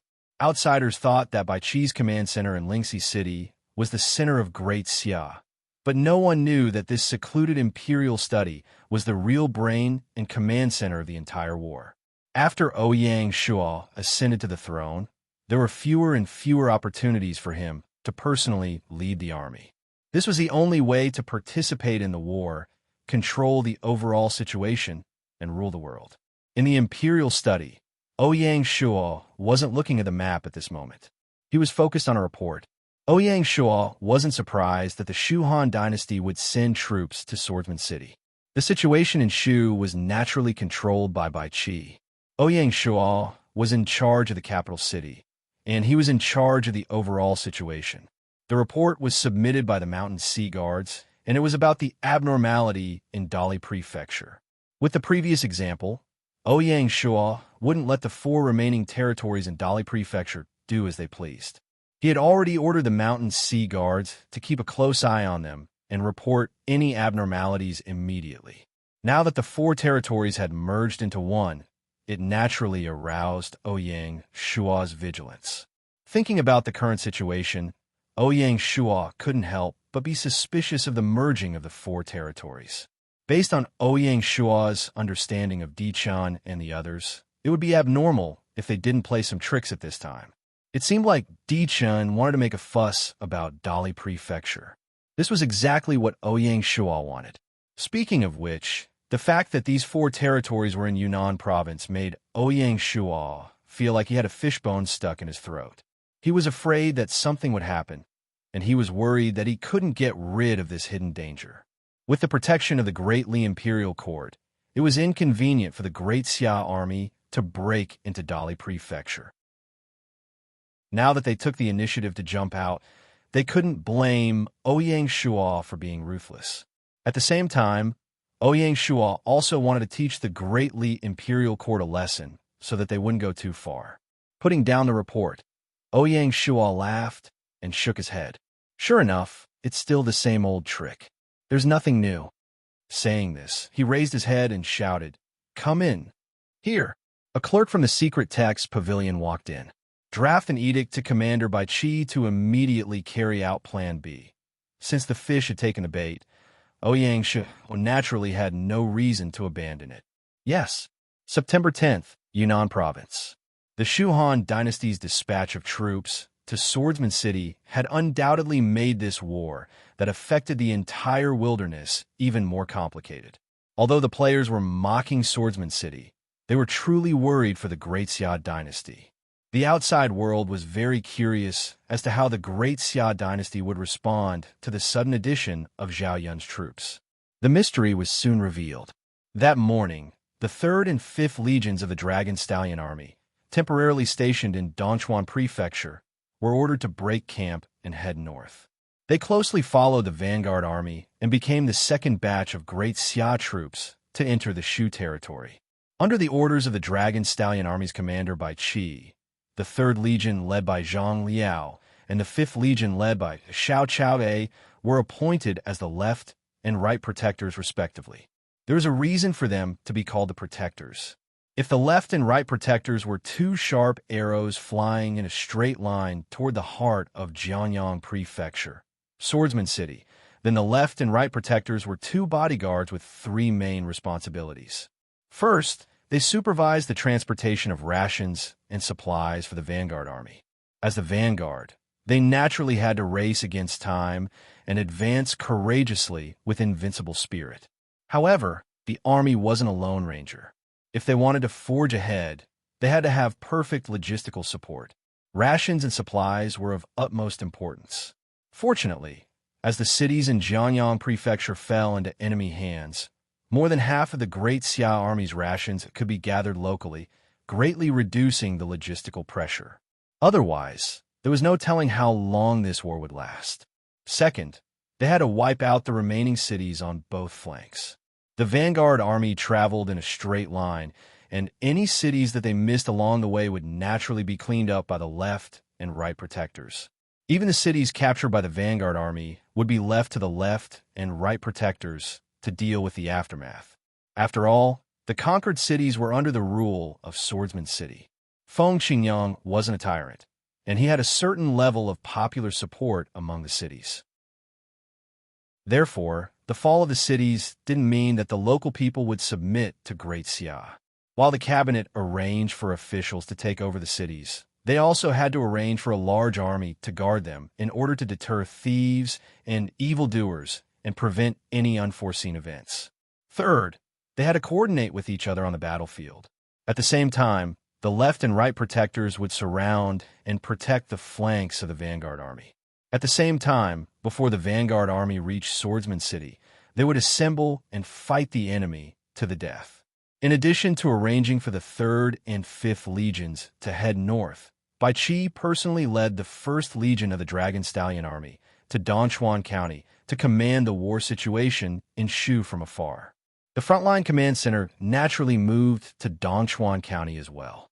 Of course, moving the 1st Legion of the Dragon Stallion Army to Dongchuan County was also intended to intimidate the North Sichuan city-state. Although Lord Shimon's letter clearly stated that the North Sichuan city-state wouldn't intervene in this war, Ouyang Shua still had to take precautions. After all, Lord Shimon couldn't cover the sky with one hand. Following this round of military mobilization, Great Xia practically mobilized the entire Dragon Stallion Army to attack Shu. At this point, the Great Xia dynasty's intention to annihilate Swordsman City was already clear, and they wouldn't hesitate to confront the Shu Han dynasty head-on. As soon as the news came out, public opinion boiled over. The busybodies were even more excited and looked forward to the battle between the two powers in the wilderness. That afternoon, Swordsman City responded almost immediately after receiving the news of the Great Xia Army's mobilization. Not to be outdone, they immediately dispatched the 1st Legion stationed in the main city. It could be said that they were opposing each other with equal harshness. But as a result, Swordsman City was practically an empty city before the Shu Han dynasty's army arrived. Even so, no one thought that Feng Qingyang was crazy. Everyone knew that the other territories of the Yanhuang Alliance had left an emergency force in the main city that could reinforce Swordsman City at any time. Although Di Chun and the rest were angry with Feng Qingyang's actions, they wouldn't really ignore it. After all, Great Xia was their common enemy. Feng Qingyang dispatched the 1st Legion because he was unwilling to let Jianyang County be devoured by Great Xia bit by bit. The 1st Legion would set up defenses along the way and strengthen the defenses of the major passes and cities. In this way, the Great Xia army would have to pay the price of blood for every pass they captured. Initially, Feng Qingyang wanted to wait for the Shu Han army to arrive before sending them south to block the Great Xia army. However, Liu Bei was a cunning person. He had already said that the Shu Han army would only be responsible for the decisive battle in Swordsman City. When Feng Qingyang saw this, he could only silently curse Liu Bei for being shameless as he dispatched the 1st Legion. Feng Xingyang also had some ulterior motives for doing so. Feng Xingyang hoped to slow down Great Xia's attack through layers upon layers of sniping, so that Great Xia would retreat in the face of difficulties. He hoped that there would be new variables in the battlefield and the wilderness and shift the focus of the war. Chapter 940. P.S. Update. In the following week, one offensive and defensive battle after another took place in Sichuan. The Great Xia Longxiang army consisted of 4 field legions and 2 attacking echelons. With the aid of advanced weapons such as the flying machines and cannons, the soldiers were unafraid of death and sacrificing themselves as they attacked the city and took out the strongholds. What was surprising was that Swordsman City's 1st and 2nd legions were similarly unyielding. Although Jianyang County was slowly being lost, the Dragon Stallion Army's spirit was constantly being thwarted and they suffered disastrous losses. Even the cities that had already been conquered would occasionally have rebellions. For this reason, the commander of the Dragon Stallion Army, Bai Qi, had no choice but to send 2 more divisions into Sichuan to suppress the rebellion. Great Xia only had 3 divisions left in Yunnan province. The battle in Sichuan was more difficult than Ouyang Shuo had expected. September 20th, Shu, Ganluo Pass. Ganluo Pass was located to the west of the central region of Jianyang County. Taking over Ganluo Pass was equivalent to entering the hinterland of Jianyang County. Around 10 o'clock in the morning, the Grand Xia's left vanguard, led by Lai Huer of the 2nd Legion of the Dragon Stallion Army, arrived at the base of the pass. Tracing back to its roots, the 2nd Legion of the Dragon Stallion Army was one of the oldest armies in the dynasty. It had originated from the earliest militia, and its historical status was even higher than that of the Imperial Guard. This was a troop with a legacy. Lai Huer had only just arrived, but he was already in command of the Dragon Stallion Army's 2nd Legion. Lai Huer was also fully aware of this, so he was even more eager to gain merits on the battlefield and establish his prestige in the army. The Battle of Shu happened at the right time. Since Luo Shixin's troops had snatched the first victory, Lai Huer had been suppressing his anger. He wholeheartedly wanted to surpass Luo Shixin's troops and make a great contribution in the Battle of Shu. Because of this, Lai Huer threw down his supplies and led the 10,000 vanguard troops to charge forward. In Lai Huer's mind, as long as they could take down Ganluo Pass, the 2nd Corps would be the first to enter the hinterlands of Jianyang County, winning back some ground from Luo Shixin's troops. As soon as the troops arrived at the pass, with the help of the mimicry flying device, the Lai Children's Protection Division did not rest at all and immediately launched a fierce attack on Ganluo Pass. From the start, Lai Huer used his full strength. Cannons, siege vehicles, mobile arrow towers, 3 bows, and 8 bull's crossbows, all the siege weapons that could be used were used to protect the child. They even organized a suicide squad to act as the vanguard. At the crucial moment, he came to protect his son and even personally went in a battle to boost morale. As a valiant general, Lai Huer's battle prowess was naturally extraordinary. He fiercely climbed up the city wall and slaughtered in all directions, causing the enemy to tremble in fear. Such a ferocious attack really caught the defenders at Ganluo Pass by surprise. In less than 2 hours, the impregnable Ganluo Pass had fallen and was taken over by the Lai protectors. Great Xia's left and right vanguard troops had long since practiced this entire set of siege tactics. Their efficiency in attacking the pass was getting higher and higher. The geographical advantage of Shu was no longer able to withstand a single blow from the Great Xia army. Victory! Victory! Because of his fierce methods, the Department of Child Protection had to pay a great price. Even so, it was still a great victory. Moreover, they were the first army of the dynasty to invade the hinterland of Jianyang County. Therefore, the morale of the entire army was high. The officers and soldiers also recognized Lai Huer more and more, and the atmosphere at the scene was quite lively. Seeing this, Lai Huer smiled knowingly. Lai Huer wasn't an impulsive general, but there were times when he had to use certain methods to achieve his goals. In order to establish military might, Besides considering his personal interests, Lai Huer was also making preparations for the upcoming decisive battle. During the decisive battle, Lai Huer had to ensure that the Second Legion absolutely obeyed his commands. This bit of sacrifice is ultimately worth it, Lai Huer thought to himself. After taking Ganluo Pass, Lai Huer was prepared to take down Ganluo City behind the pass in one fell swoop. According to the intelligence reports, Ganluo City was only garrisoned with 2,000 local guards, so there was nothing to worry about.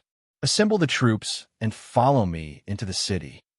Lai Huer rode his warhorse and took the lead in charging toward Ganluo City, leaving behind 1,000 soldiers to take care of the wounded, as well as the prisoners of war, and take over the defense of the pass. The remaining 7,000 soldiers followed the commanding general, Lai Huer, as they majestically advanced toward Ganluo City.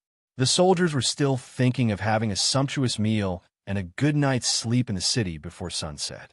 Even for the soldiers of the Dragon Stallion Army, this rapid march and fierce siege was a huge drain on their strength. After all, no one was made of iron. Lai Huer had no idea that a huge trap was waiting for him and his vanguard troops. In a secluded area of Ganluo City, 1 week before Lai Huer arrived at Ganluo Pass, the 1st Legion of Swordsman City had been ordered to head south to teach the Great Xia vanguard a lesson. After being reprimanded by his lord, Feng Qingyang, who said that the frontline troops were dog shit, Wei Yin was naturally furious. He wanted to regain his face on the battlefield and prove that his soldiers weren't idiots. Precisely because of this, Swordsman City's resistance at every pass was rather resolute, causing the Great Xia army to be alarmed. However, this alone wasn't enough to redeem the glory of Swordsman City's army. Wei Yin was prepared to personally take advantage of the enemy's mentality of prioritizing passes over cities to teach the Great Xia army a bloody lesson. After some thought, Wei Yin set his sights on Lai Huer's department. As a fellow general, Wei Yin could empathize with Lai Huer's intentions. When a person had desires, they would have weaknesses, and weaknesses would be easily exploited. Wei Yin wanted to exploit the weakness of Lai Huer's eagerness to render meritorious service. For this reason, Wei Yin split the 1st Legion of Swordsman City into 2, one to deal with the Great Xia vanguard troops on the left and right respectively, and the other to scatter to the various passes to confuse the Great Xia army spies. Secretly, the troops on the west side were quietly assembling in Ganluo City. Ganluo City seemed calm and peaceful, but in fact, Wei Yin had personally led more than 30,000 soldiers in disguise and lurked around the city, waiting for Lai Huer to take the bait. In order to deal with Great Xia's attack from the left and right, this was the largest number of troops that Wei Yin could mobilize. Any more, and they would likely be exposed. Wei Yin had experienced the standard of Great Xia's secret agents and didn't dare to underestimate them. When Lai Huer led his troops to Ganluo Pass, the 30,000 soldiers began to move quietly. With the warlord residents as the core, they scattered in all directions and weaved a huge net. General, the fish has taken the bait. After a while, a disguised soldier arrived at Wei Yan's hiding place and reported the frontline military situation. How many enemies are left? Are there any abnormalities? Wei Yan asked worriedly. There are about 6,000 to 7,000 enemies heading towards Ganluo City. From the looks of it, they are very excited and headed straight for the city without any hesitation. I don't think there are any abnormalities. That's good. Wei Yan was finally relieved, following which a murderous look flashed in his eyes as he whispered, "The Great Xia army is so rampant. Their good days are at an end. Pass down the order. All divisions are to immediately enter a state of war." Yes, the messenger was also somewhat excited. During this period of time, the Great Xia army had been attacking cities and strongholds, and they had an imposing aura of invincible and invincible. This made the Swordsman City army very sullen and low in morale. The officers and soldiers had long been looking forward to fighting a beautiful turnaround battle. The messenger left, but Wei Yin was still somewhat worried. He asked the deputy general beside him, "Are the 2,000 garrison troops in Ganluo City ready?"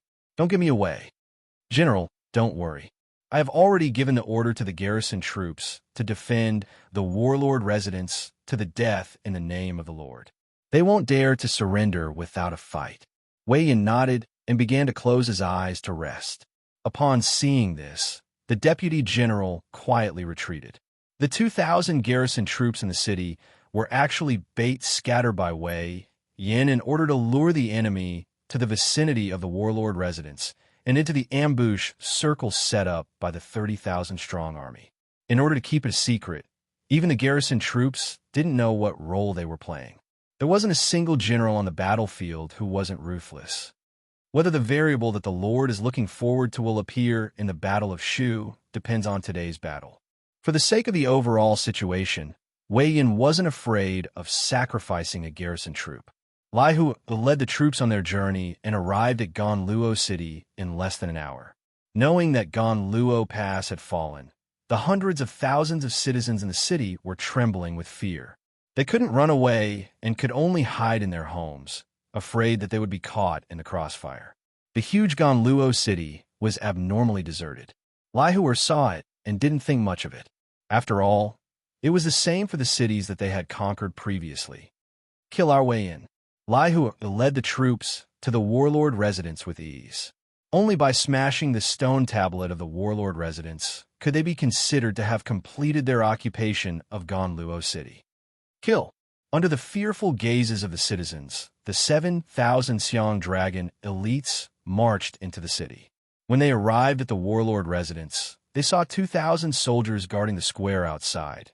They were naturally the garrison troops of Ganluo City. Although they were nervous, none of them had the intention to surrender. Since their lord had given the order to defend to the death, they wouldn't dare to surrender. Because the moment they surrendered, their families would be implicated as well. For safety's sake, the families of the main officers of the garrison troops were taken away and sent to the rear. If they dared to surrender now, their families would be buried along with them. As such, they could only fight to the death. Lai Hu saw this and sneered coldly. A mantis trying to stop a chariot. He then waved his hand and said, "Kill them." Facing these local garrison troops, Lai Hu had no interest in doing it himself. "Yes, sir." With the order, the 7,000 tigers and wolves charged towards the enemy. In an instant, blood flowed like a river on the square of the warlord residence, and the sounds of battle rang out one after another. When the citizens heard this, they were so frightened that they didn't dare to show their heads. Some of the more cowardly ones either hid in the cellars or stuffed their ears with cotton. Lai Hu, however, remained unmoved. He stood in front of the square like an iron tower, silently watching the battle unfold before him. He had been through countless battles, big and small, and was already used to it. 20 minutes later, the garrison troops saw that they were no match for the enemy and retreated towards the warlord residence. The Dragon Stallion army soldiers didn't need another order from their commander. Under the command of their commanding officer, they charged into the warlord residence, determined to exterminate these stubborn fools one by one. Seeing this, Lai Hu prepared to follow them into the warlord residence. At this time, the sounds of charging came from all around the warlord residence, causing Lai Hu's face to change. Chapter 941. The timing Wei Yin had chosen was extremely vicious. At this time, the majority of the Dragon Stallion army had already entered the city lord's residence and were fighting with the remaining guards. The 30,000 soldiers of Swordsman City had surrounded the city lord's residence from all sides. Wei Yin was confident that he could trap the entire Dragon Stallion army within the city lord's residence and catch them like turtles in a jar. Unfortunately, Wei Yin had underestimated the Dragon Stallion army and Lai Hu. Lai Hu immediately reacted upon hearing the movements of Swordsman City's army. Not good. There's an ambush. Although Lai Hu's heart was trembling, his expression was calm and composed, giving him the air of a great general. "Come, here." A personal guard stepped forward. "Inform the troops that have entered the city lord's residence to immediately withdraw." Lai Hu's order was somewhat unexpected. "Yes, General." The deputy general at Lai Hu Er's side asked in confusion. Since the enemy has an ambush, why don't we just withdraw to the city lord's residence and defend it? Lai Hu Er shook his head. There's no time to explain.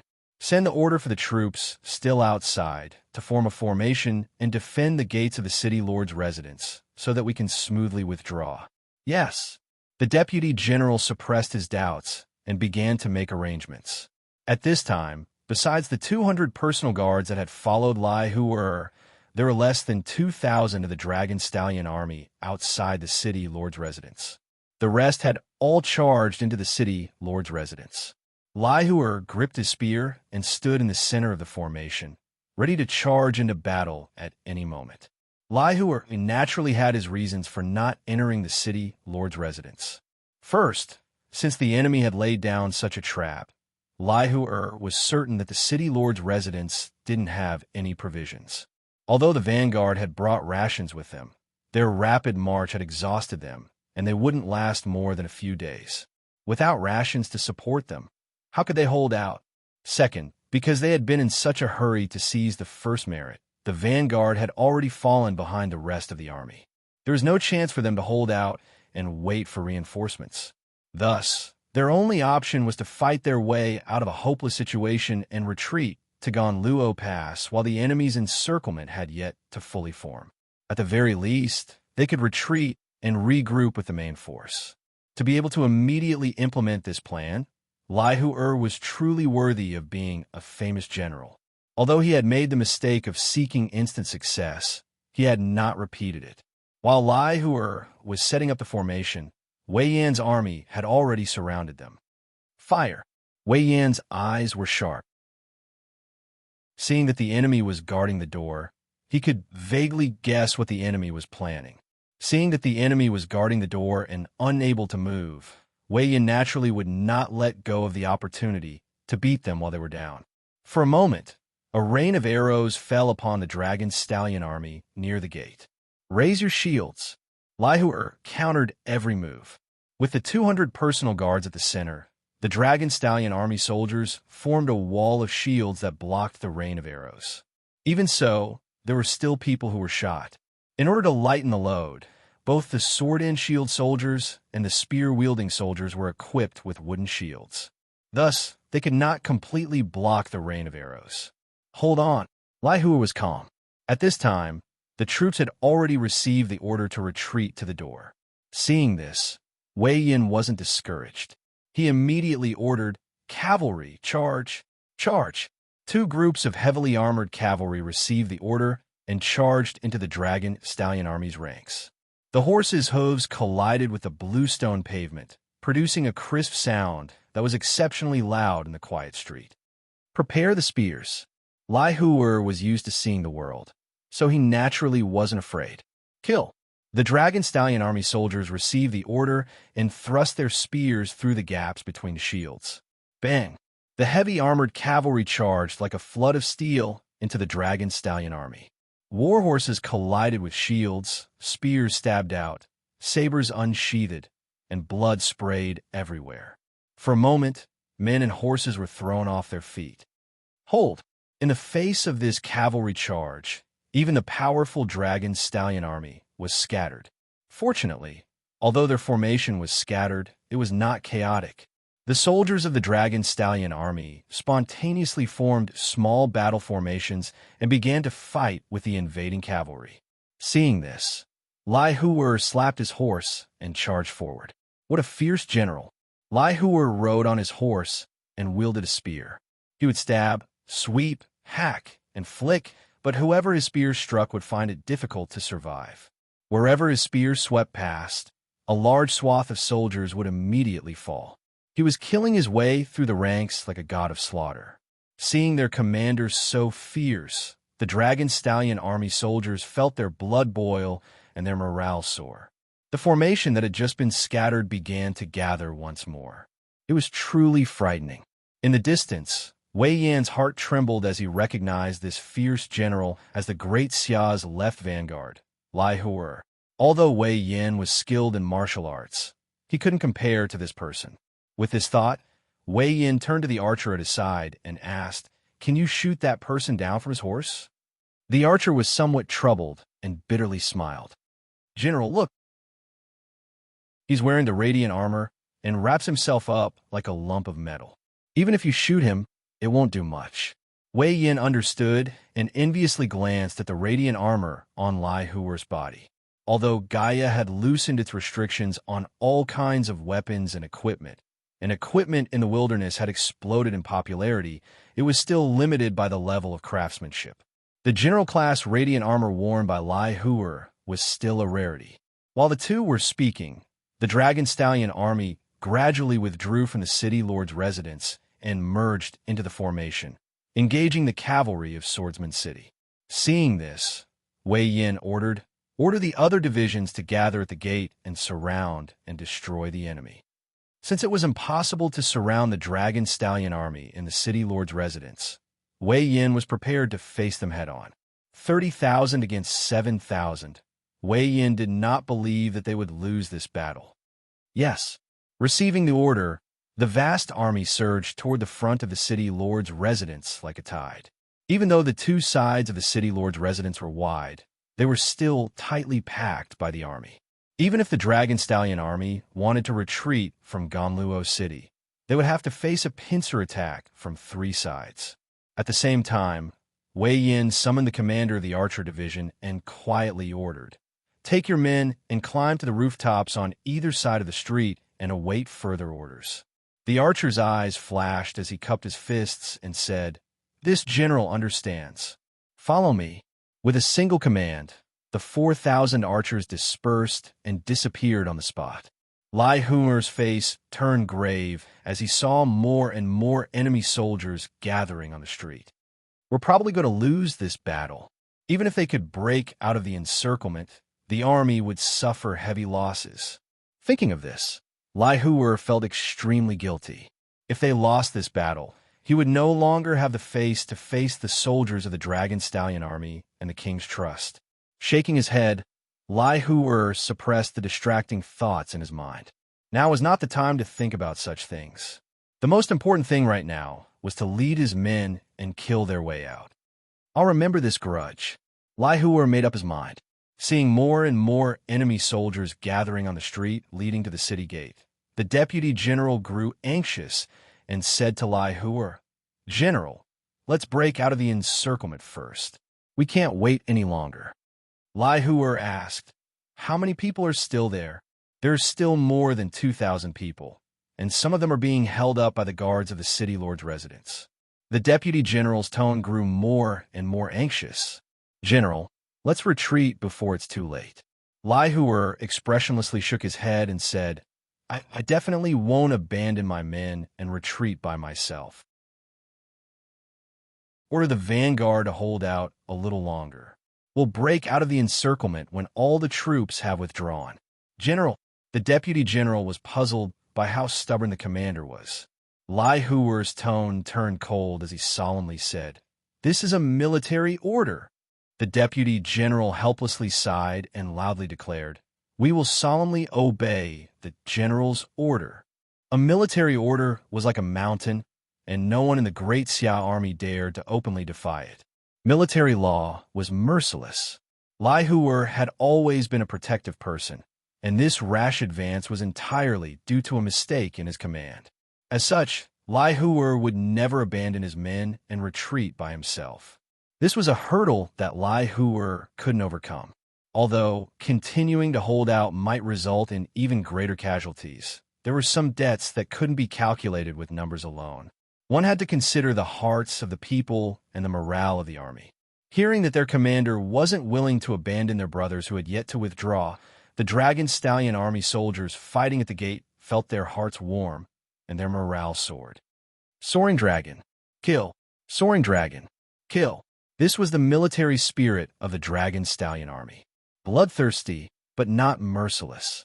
It was at this moment that Lai Huer truly received the acknowledgement of the Dragon Stallion army and became one with them. Lai Huer smiled when he saw this. Misfortune may be a blessing in disguise. Once the Dragon Stallion army had completely withdrawn from the city lord's residence, The streets in front of the city lord's residence and the streets to the left and right were densely packed with the army of Swordsman City. Not even a drop of water could trickle through. Lai Huer, on the other hand, was filled with heroic spirit.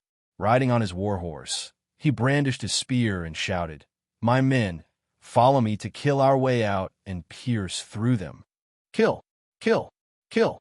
The surviving 6,000 soldiers of the Dragon Stallion army gathered together, an unshakable will rising from their bodies.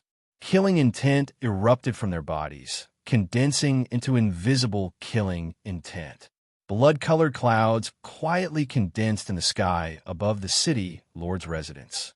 In the distance, Wei Yan's expression turned grave as he muttered to himself. To think that there would be such an iron-blooded army in this world. Wei Yan had long since heard of the ferocity of the great Xia army, but now that he had seen it for himself, he knew that it was true. With such an army, the great Xia was truly fearsome. No wonder my lord couldn't control her emotions when she mentioned the great Xia and that Emperor Xia. Wei Yan fell into deep thought. In the blink of an eye, the 6,000 soldiers of the Dragon Stallion army formed into battle formation. Like a sharp blade, they pierced into the ranks of Swordsman City's army and unleashed a monstrous slaughter. If a person blocked their path, they would kill them. As soon as they made contact, the army of Swordsman City at the very front collapsed like tofu. Useless chickens and dogs. Lai Huer was filled with heroic spirit. He stood at the very front of the army, the tip of the blade. Such might cause the entire army of Swordsman City to pause. For a moment, the vast street suddenly became incomparably silent, leaving behind only Lai Huer's savage words. Wei Yan's complexion turned incomparably unsightly. Lai Huer's words were the greatest humiliation to the army of Swordsman City, to Wei Yan. "Archers, get ready." Wei Yan's eyes were cold and devoid of emotion. Chapter 942. The slaughter taking place on the streets of Ganluo City had entered its most bitter phase from the very start. Under the command of the fierce General Lai Huer, the 6,000 Dragon Stallion soldiers fought with fearless courage, iron discipline, superior combat strength, and high morale, determined to cut a bloody path through the enemy ranks. In front of such an invincible army, the front lines of Swordsman City's army had collapsed, causing Wei Yan to lose a great deal of face. What a bunch of trash. Wei Yan made up his mind to properly train this group of soldiers after this. Of course, training was something to be discussed later. Seeing that Wei Yan had no choice but to bring out his final trump card, he ordered the archers stationed on the rooftops on both sides of the street to fire at the enemy soldiers charging at them. The archers occupied a high vantage point while the Dragon Stallion army was squeezed together, making them a natural target. At this moment, the Dragon Stallion army was surrounded on all sides from the sky to the ground to the front, back, left, and right. This was the valiant Dragon Stallion army. Any other army would have long since lost their will to fight. The rain of arrows not only dealt massive damage to the Dragon Stallion army, but also disrupted the rhythm of the charge, making it impossible for the charging soldiers to wholeheartedly kill the enemy. Perhaps a soldier was just about to slay an enemy when an arrow suddenly flew through the air and pierced through his chest, causing him to fall to the ground and die. The dense rain of arrows could tear apart the Dragon Stallion army's defensive line at any moment. The crafty Swordsman City soldiers seized this opportunity to take advantage of the opening created by the archers to charge forward, hoping to inflict even more damage to the enemy. Of course, if they got carried away and entered too deeply into the Dragon Stallion army, they could be killed at any moment. This was a battle of blood and fire. Either you die, or I live. The bitter fighting and the thick stench of blood scared the commoners on both sides of the street so badly that they didn't even have the courage to peek inside. Sometimes, a stray arrow pierced through a window screen and was even mistakenly killed. Seeing this, the commoners hid as far away as they could. Only the cats and dogs raised in their homes were stimulated and began to bark incessantly, causing the owners of the houses to tremble in fear. "Stop barking." The owners tried to stop the dogs, but they continued to bark. Dogs had extremely sensitive noses, and the thick stench of blood made them extremely excited. Their eyes even began to turn bloodshot. The usually well-behaved dog actually began to show its ferocious side. In the end, the owners could only harden their beloved dogs and cats and suffocate them to death to prevent any mishaps. This was called, "When the city gate catches fire, the fish in the moat suffer." Son of a bitch. Lihu cursed and ordered, "Send 1,000 men to hide in the formation and use the divine armed crossbow to deal with the enemy's archers. Cover the formation." "Yes, sir." With this order, the Dragon Stallion army immediately changed formation. The 1,000 soldiers in the middle of the formation put away their spears or tang swords and took out their divine crossbows. As they moved forward with the formation, they stood back to back and shot back to back at the archers on both sides, suppressing them. Although this was just a minor change in formation, it was a task as difficult as ascending to the heavens under the ancient command system. If not for the fact that the Dragon Stallion army was well trained, they would never have been able to accomplish such a feat. The divine armed crossbows were famed for their high firing rate. Under the control of the Dragon Stallion army soldiers, the enemy archers hiding high above were struck one after another, tumbling down from the rooftops. It was obvious that they were no longer alive. This sudden counterattack had caught the archers off guard. They had originally believed that by hiding on the rooftops, they could rest easy. Little did they know that they could lose their lives at any moment. As a result, the rhythm of the archers was immediately disrupted, and the Dragon Stallion army situation took a turn for the better. But now that they had lost 1,000 elite soldiers, the speed of their assault had also slowed. Under Wei Yan's command, the army of Swordsman City was like a swarm of ants biting down on the Dragon Stallion army, attempting to use their numerical advantage to win and chew away at the Dragon Stallion army's formation. Many ants could kill an elephant. Although the Dragon Stallion army was powerful, it was at a disadvantage in terms of numbers, terrain, and the fact that its soldiers had been forced to march, attack Gonluo Pass, and exterminate the garrison division without any time to rest.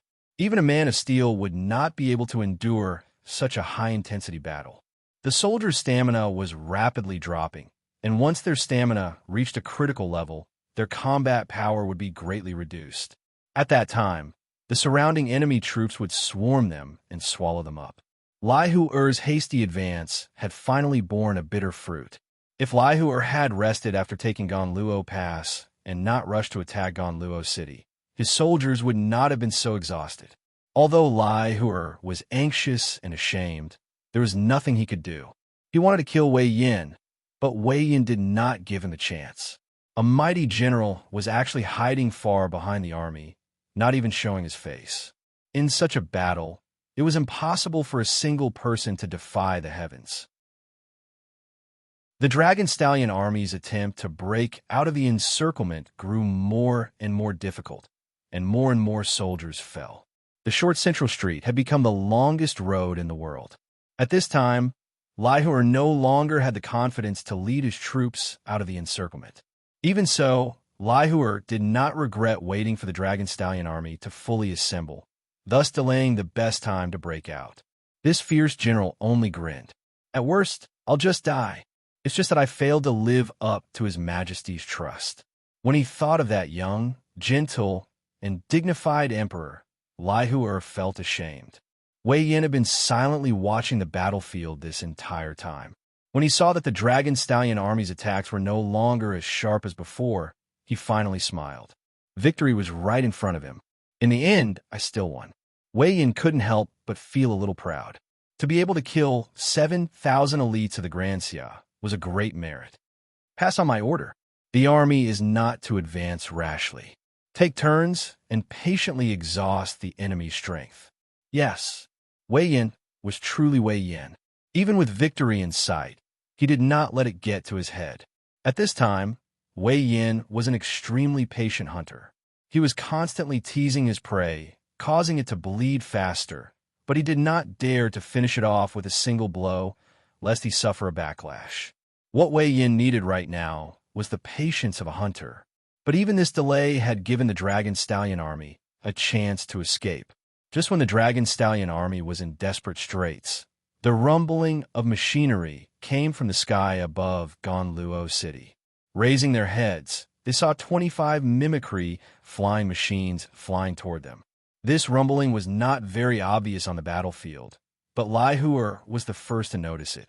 Seeing the flying machines flying in his direction, Lai Huer didn't know what to think.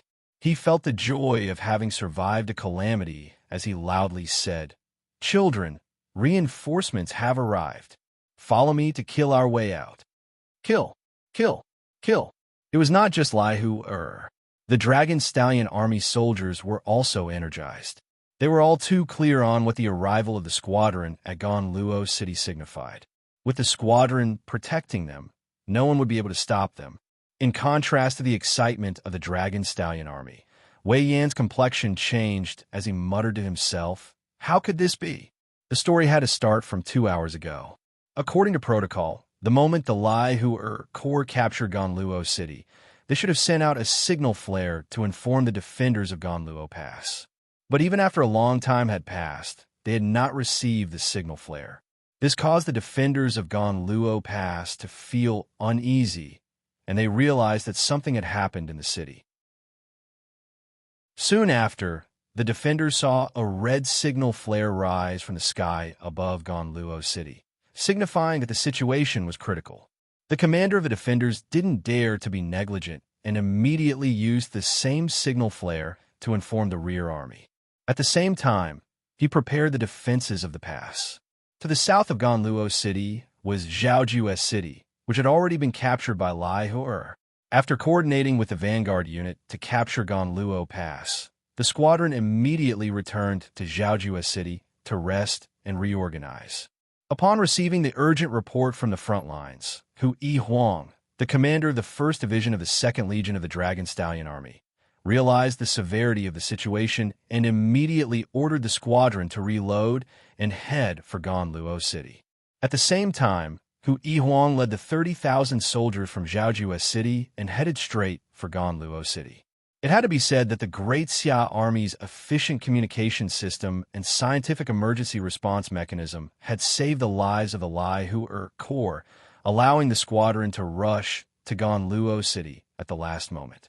The following battle situation was once again in the rhythm of the Great Xia Army. Stop advancing and assume formation in place. Without any instructions, Lai Huer knew how to coordinate with the squadron. Yes, with a swoosh, the remaining 5,000 Dragon Stallion Army soldiers immediately stopped. The Swordsman City soldiers were baffled when they saw this. Then, they saw the enemy aircraft, which had been circling at a low altitude, descend once more and arrive above their heads. The soldiers of Swordsman City were dumbfounded as they watched hand grenades drop from the sky. Of course, these soldiers had never seen such advanced equipment as hand grenades before. In their eyes, they were nothing more than a wooden clapper. Then, the wooden clapper exploded. Boom, boom, boom. The flying squadron almost used a carpet bombing method, causing great chaos in the Swordsman City's army formation. Even though Great Xia's grenade throwers had undergone professional training, their crosshairs were still unsightly. 7 or 8 out of 10 grenades missed their target. Precisely because of this, Lai Hu ordered the army to stop so that they wouldn't suffer. While the poor aim made the Swordsman City army tremble in fear, it also caused the surrounding buildings to suffer. The hand grenades blasted holes one after another, and a large number of innocent civilians died. However, no one cared about this matter. Archers, shoot them down.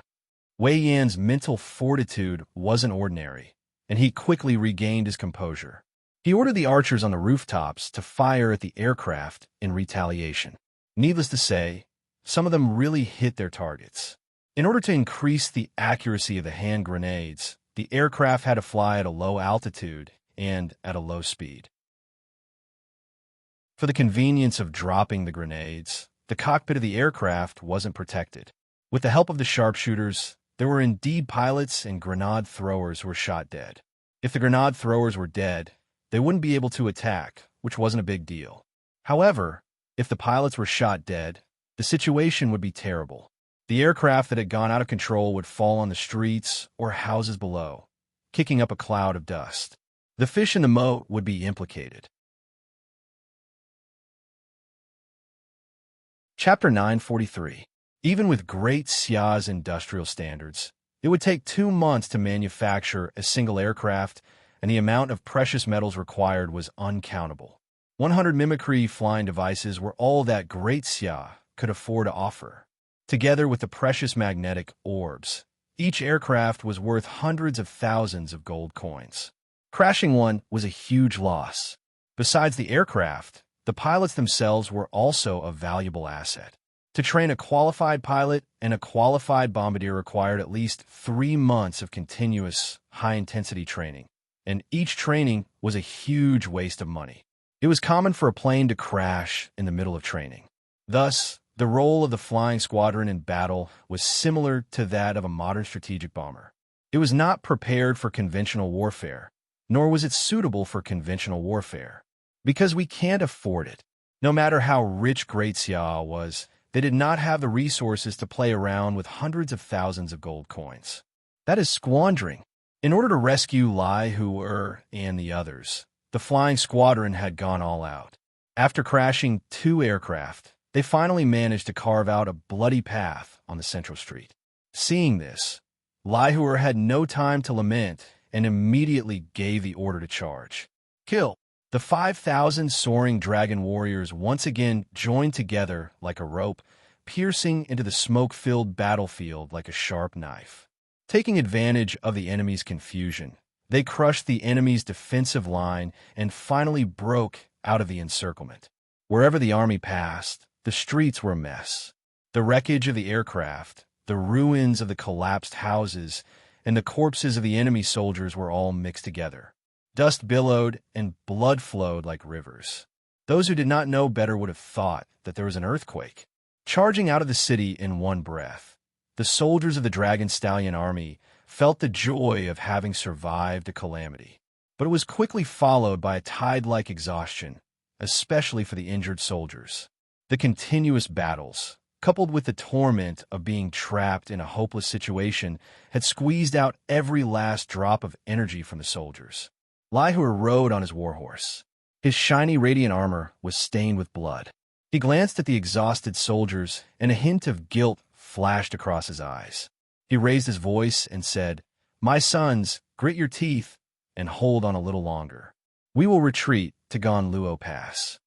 The enemy had only been knocked unconscious by the flying squadron and could catch up at any time. Thus, they had not completely escaped the danger. If they gave up now, all their efforts would be for naught. Yes, sir. The Dragon Stallion army truly lived up to their reputation as elite soldiers of 100 battles. Upon receiving this order, all of their originally immobile appearances seemed to suddenly burst forth with new potential, instantly becoming spirited. This kind of battle, where they broke through the limits of their physical bodies, was also a rare kind of tempering for the soldiers. After this battle, it was likely that many soldiers would use this opportunity to break through their bottlenecks and ascend to the next level. Lai Hu was in a hurry to return because he didn't want the pass that he had worked so hard to take down to change hands again. It was already embarrassing enough that Ganluo City was attacked. If they were to lose Ganluo Pass, which they had taken down with great difficulty, then he would really be too ashamed to face His Majesty and the entire army. The group didn't delay any longer, retreating towards Ganluo Pass. Not long after the Dragon Stallion army had left, Wei Yin personally led his troops in pursuit. As he watched the enemy gradually recede into the distance, Wei Yin shook his head in disappointment, knowing that there was no hope of recovering Ganluo Pass. Seeing this, the deputy general said with a smile, "General, you've dealt a heavy blow to the enemy this time. This is already a great achievement." Wei Yin didn't lack pride in his heart. Being able to dampen the spirit of the insufferably arrogant Great Xia army was enough for Wei Yin to brag about for the rest of his life. Let's also withdraw. Ganluo City didn't have walls and couldn't be defended. This time, the Child Protection Division had suffered a great loss, and once the reinforcements caught up, they would definitely not let the matter rest. Since this was the case, how could Wei Yin continue to stay? In this encirclement of the Dragon Stallion army, they had only killed 2,000 enemies, while Swordsman City itself had lost more than 4,000 soldiers. If the 2,000 garrison soldiers were included, the losses would be even greater. Fortunately, the greatest significance of this battle was to dampen the spirit of the Great Xia army. Casualties were secondary. "Let's go." Wei Yin patted his horse and turned back into the city. Before leaving, Wei Yin ordered the soldiers to carry away the remains of the aircraft that had crashed in the city. This was probably the first time that the Great Xia's mimicry aircraft had fallen outside. Bringing it back to the main city would probably have some research value. The Battle of Ganluo City had thus come to an end. The next day, Hu Yihuang led the middle division of the Dragon Stallion Army's 2nd Legion to Ganluo Pass and rendezvoused with the vanguard. Seeing that Wei Yan's army had retreated, Lai Hu naturally wouldn't be polite and finally captured Ganluo City. Seeing that the Great Xia army had returned while their own army was nowhere to be seen, the citizens of Ganluo City, who had been on tenterhooks for the past 2 days, were in a state of turmoil. Upon reaching the city, Lai Hu-er's expression turned solemn when he saw that the 2 crashed aircraft had disappeared. He didn't dare to conceal anything and wrote a detailed report of the battle, which he then submitted to the War Zone's command headquarters to await their decision. The news that the Great Xia vanguard had been ambushed in Sichuan and suffered disastrous losses quickly spread throughout the wilderness under the arrangement of some people, causing a huge wave. In the eyes of the outside world, the Great Xia had dispatched 4 field legions, which amounted to nearly 300,000 soldiers. Not to mention the final battle, it shouldn't be difficult for them to take down the checkpoint in front of them. Who knew that there would actually be such a twist? Once the news spread, the people applauded Wei Yin and Swordsman City incessantly. The public opinion in the wilderness was finally not one-sided with the Great Xia, giving Swordsman City some breathing space. This local battle also made the Great Wilderness War even more complicated and confusing. It's still unknown who will emerge victorious. Xiangnan Province, Rosy Cloud City.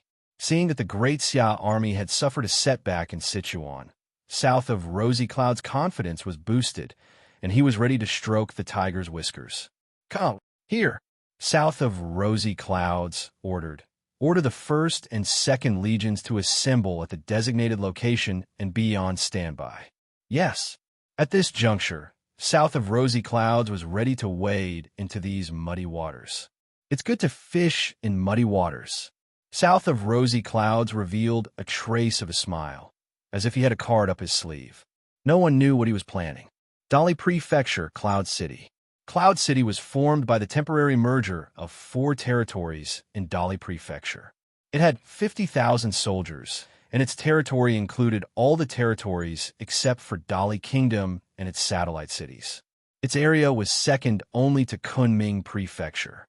Since the territory had been sold to the Yin Huang Alliance, the Lord of Cloud City, Little Mutuo, no longer had the right to make decisions on his own. On this day, under the instructions of the big boss, Di Chun, Little Mutuo officially submitted an application for asylum to the Dali Imperial Court. After a short while, the Dali Imperial Court approved the application. Under the cover of the night, 50,000 Imperial Guards quietly left the city and rushed to Cloud City to assemble. At the same time, the Xiao Alliance also began to move. They began to deploy elite troops, using the dungeons below as a cover, and left the satellite cities in batches. The Yin Huang Alliance, as plans in Dali Prefecture were gradually beginning to unfold. A premeditated storm was about to blow towards the Great Xia. September 21st, Shanghai City, Summer Palace. Upon receiving Lai Hu-er's battle report and letter of apology, Bai Qi, the commander of the Dragon Stallion Army and commander of the Yunnan Theater of Operations, did not dare to act on his own. Instead, he reported to the Bureau of Military Affairs, asking for instructions on how to deal with Lai Hu-er. Military Affairs Minister Du Ruhui received the report. His brows were tightly furrowed, and he was similarly hesitant. Lai Hu-er was a general that the king had specially requested from the Great Sway. Upon his arrival, he had been entrusted with a heavy responsibility. Who would have thought that because of a momentary lapse in judgment, he would advance prematurely and make such a grave mistake? At this moment, the one who had lost the most face was probably the king. Thus, Duruhui did not want to use this matter to nag the king at this time. But Lai Hu-er was the commander of the army and a fourth-rank general, so the Bureau of Military Affairs had no right to directly punish him. After all the twists and turns, he still had to present the matter to the king. Thus, the monarch and a minister in the imperial study had come up with a proposal. Upon hearing Du Ruhui's report, Ouyang Shuo expressionlessly said, "According to military law, a person who underestimated the enemy and advanced prematurely, resulting in a setback in the war and loss of soldiers and generals, should be punished in this manner." Du Ruhui's heart jumped. Could it be that His Majesty wants to shed tears and behead Ma Su? Reporting to His Majesty, he should be stripped of his title and dismissed from his post, Du Ruhui carefully said. Ouyang Shuo nodded and was about to give the order. Seeing this, Du Ruhui clenched her teeth and stepped forward. "His Majesty, Ouyang Shuo frowned. The king's eyes swept over her, causing Du Ruhui's palms to sweat. She braced herself and said, "The battle on the front lines is in full swing, and it is a great taboo to withdraw a general just before a battle. I ask that His Majesty, for the sake of the battle on the front lines, temporarily spare Lai Hu-er so that he can atone for his crimes and be dealt with after the battle." Du Ruhui's words seemed impulsive, but she was actually trying to understand His Majesty's intentions. If His Majesty were to be forced to deal with Lai Hu-er in such a harsh manner, it would be detrimental to His Majesty's sacred reputation. Ouyang Shuo gave Du Ruhui a deep look. After thinking for a moment, he turned to Scholar Qingyi of the Pavilion of Secret Texts and said, "Draft an edict." "Yes." Qingyi nodded. "Edict. General Zhenwei, commander of the 2nd Legion of the Dragon Stallion Army. Lai Hu-er was too eager for quick success and underestimated the enemy, resulting in a setback in the war and the loss of soldiers. His crimes cannot be forgiven. With this, Lai Hu-er is stripped of his position as Legion Commander and demoted to Vice Legion Commander. Hu Yi-huang of the 1st Legion is promoted to Vice Legion Commander, temporarily acting as Legion Commander. At the same time, Lai Hu-er's title of General Zhenwei is stripped and his salary is forfeited for 1 year as punishment. This was already a heavy punishment that Lai Hu-er would remember for the rest of his life. Du Ruhui couldn't help but bow. His Majesty is wise. Although Lai Hu-er had lost face after being demoted to Vice Legion Commander, he still had a chance to atone for his crimes. Moreover, His Majesty had not appointed a new Legion Commander, so it was clear that he was still giving Lai Hu-er some leeway. Ouyang Shuo, however, was not at ease. Help this king pass on a message to Lai Hu-er. If he cannot make a contribution in this battle to atone for his crimes, then he will be sent back to the Great Sway after the war. Yes, Du Ruhui carefully replied, knowing that His Majesty was truly angry this time. If Lai Hu-er really was sent back to the Great Sway, he would probably be too ashamed to show his face in the wilderness and would only be able to commit suicide. Early the next morning, the imperial edict was delivered to Ganluo City. Lai Hu-er received the edict and then listened to His Majesty's verbal edict. His heart was filled with excitement as he knelt on one knee and bowed to the south. Choking with emotion, he said, "Thank you, His Majesty, for your great kindness. This general will definitely sacrifice his life to repay His Majesty's kindness." This time, Lai Hu-er had no way out. Chapter 944. After the messenger left, Hu Yi-huang, who had just been promoted to deputy commander, said with a smile, "General, please rest assured. Although the king has asked me to take charge of the military affairs, all the arrangements in the army are still up to you." Hu Yi-huang knew that his ability was not enough to lead an army. Lai Hu was favored by the king. As long as he made meritorious service this time, His position would be restored sooner or later. Lai Hu waved his hand and said, "How can that be? This is the king's order, not a child's play." I was too impulsive. Seeing this, Hui Huang knew that he could not make it clear. He would act according to the situation.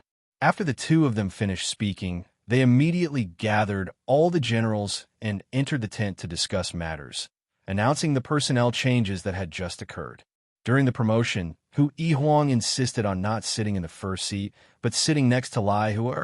Hu Huang also had a reason, so he said with a smile, "We are all deputy commanders. Of course we should sit side by side." The other general saw this and did not have any objections, as if they agreed.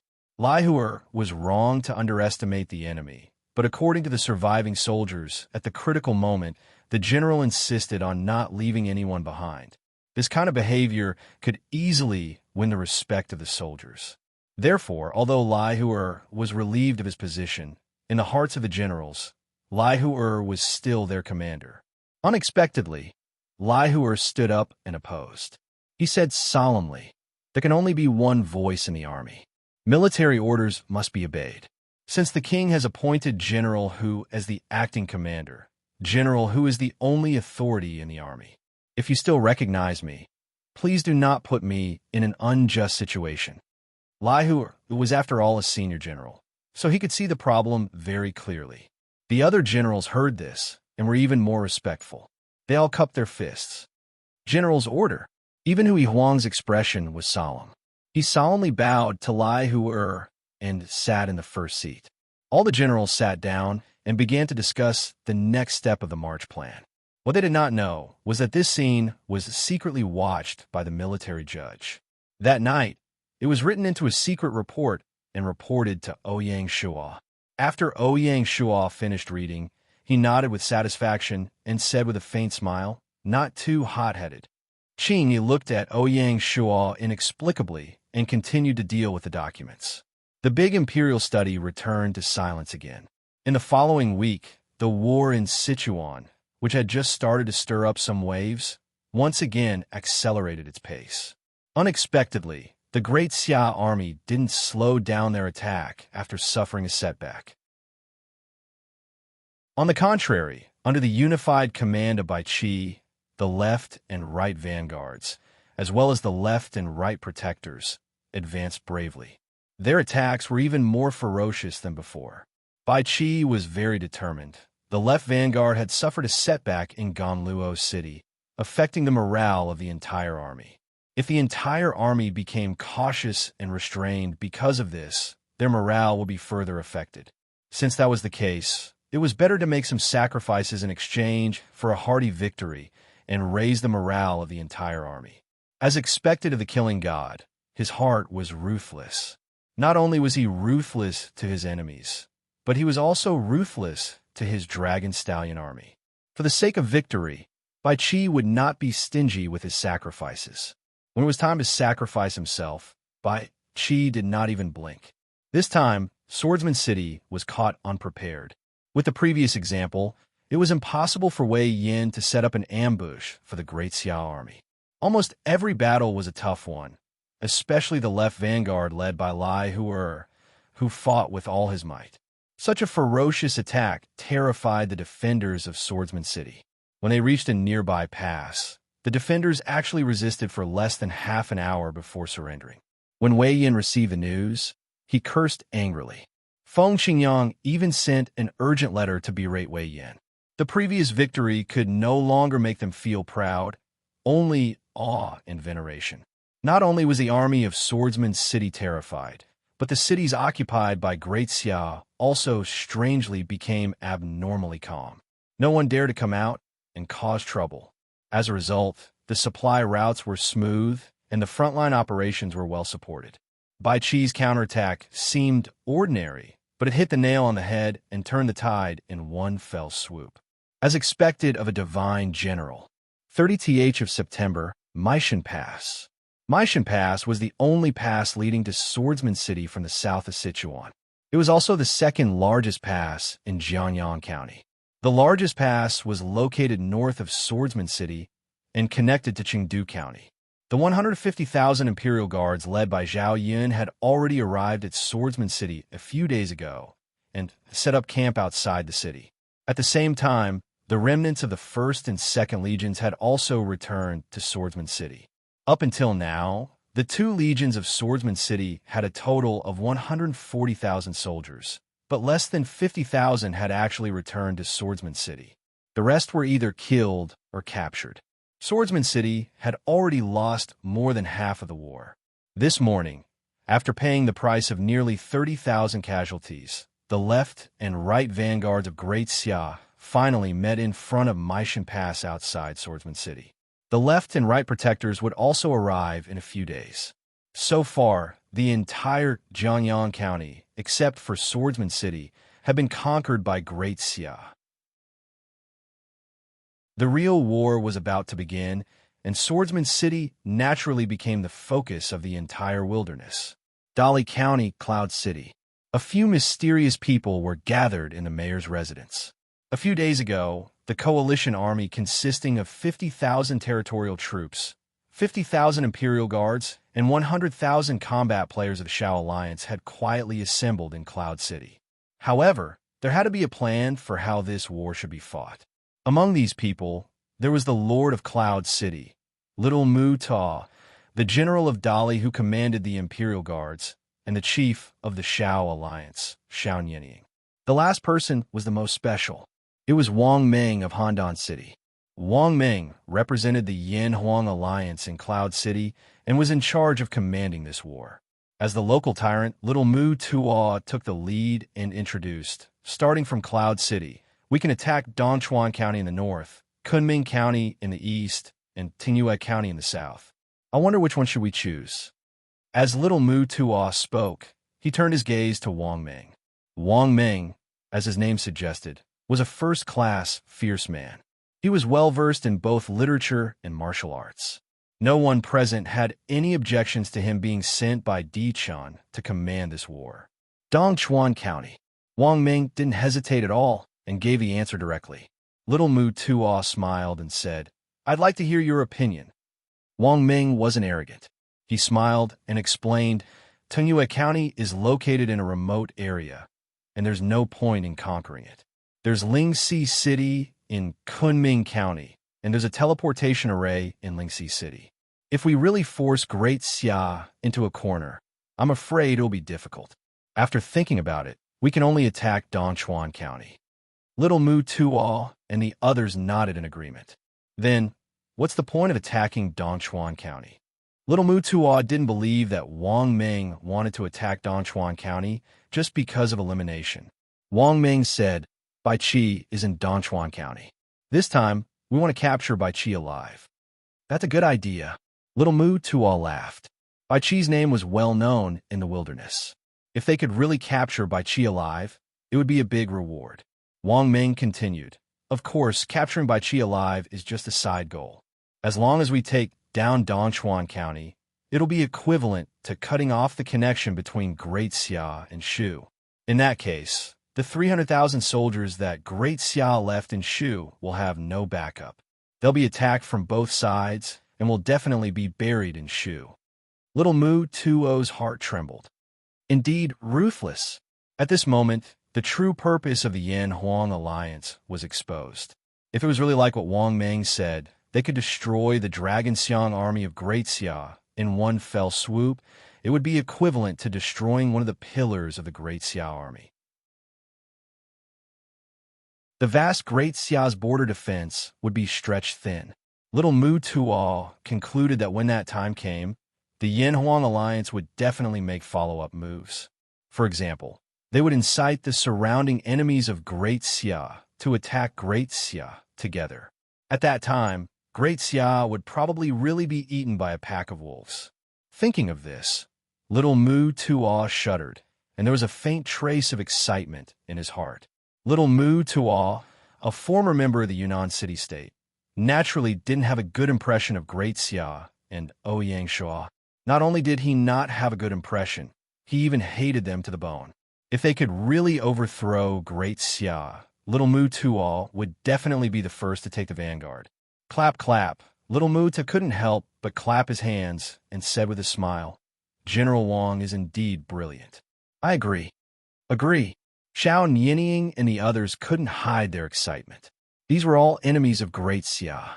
Seeing this, Wang Ming said with a smile, "Okay, then it's settled." The plan had been decided. The 200,000 troops moved at night and moved toward the border between Dali County and Dongchuan County. Dongchuan County, Yongren City. For Great Xia, Yongren City was a special existence. During the previous war in Yunnan, the Imperial Guards led by Hua Xubing suffered their first defeat outside Yongren City. Because Yongren City was located at the border, north of which was Steel City, Bai Qi set up the headquarters for this attack on Shu. In addition to the headquarters, the supplies and fodder supplied to the frontline army also used Yongren City as the logistics hub. A large number of supplies and fodder were continuously transported from all over Yunnan province to Yongren City, and then from Yongren City to Shu. It was night in a secluded house somewhere in the west of the city. Just as Wang Ming and the others were having a secret discussion, Bai Qi, who had been schemed against by them, was also here. He was secretly meeting with the newly appointed commander of the 4th Imperial Guard Corps, Eli. "General Wu Wei, how is your unit?" Bai Qi sat upright in the seat of honor, his expression solemn and his face serious. This was Bai Qi. As long as he was in the army, he had no fun at all.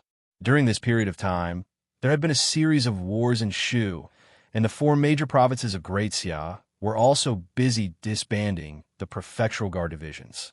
The official roads were filled with officers and soldiers of the garrison division. The tension of the war at the front was in sharp contrast to the leisurely disarmament in the rear.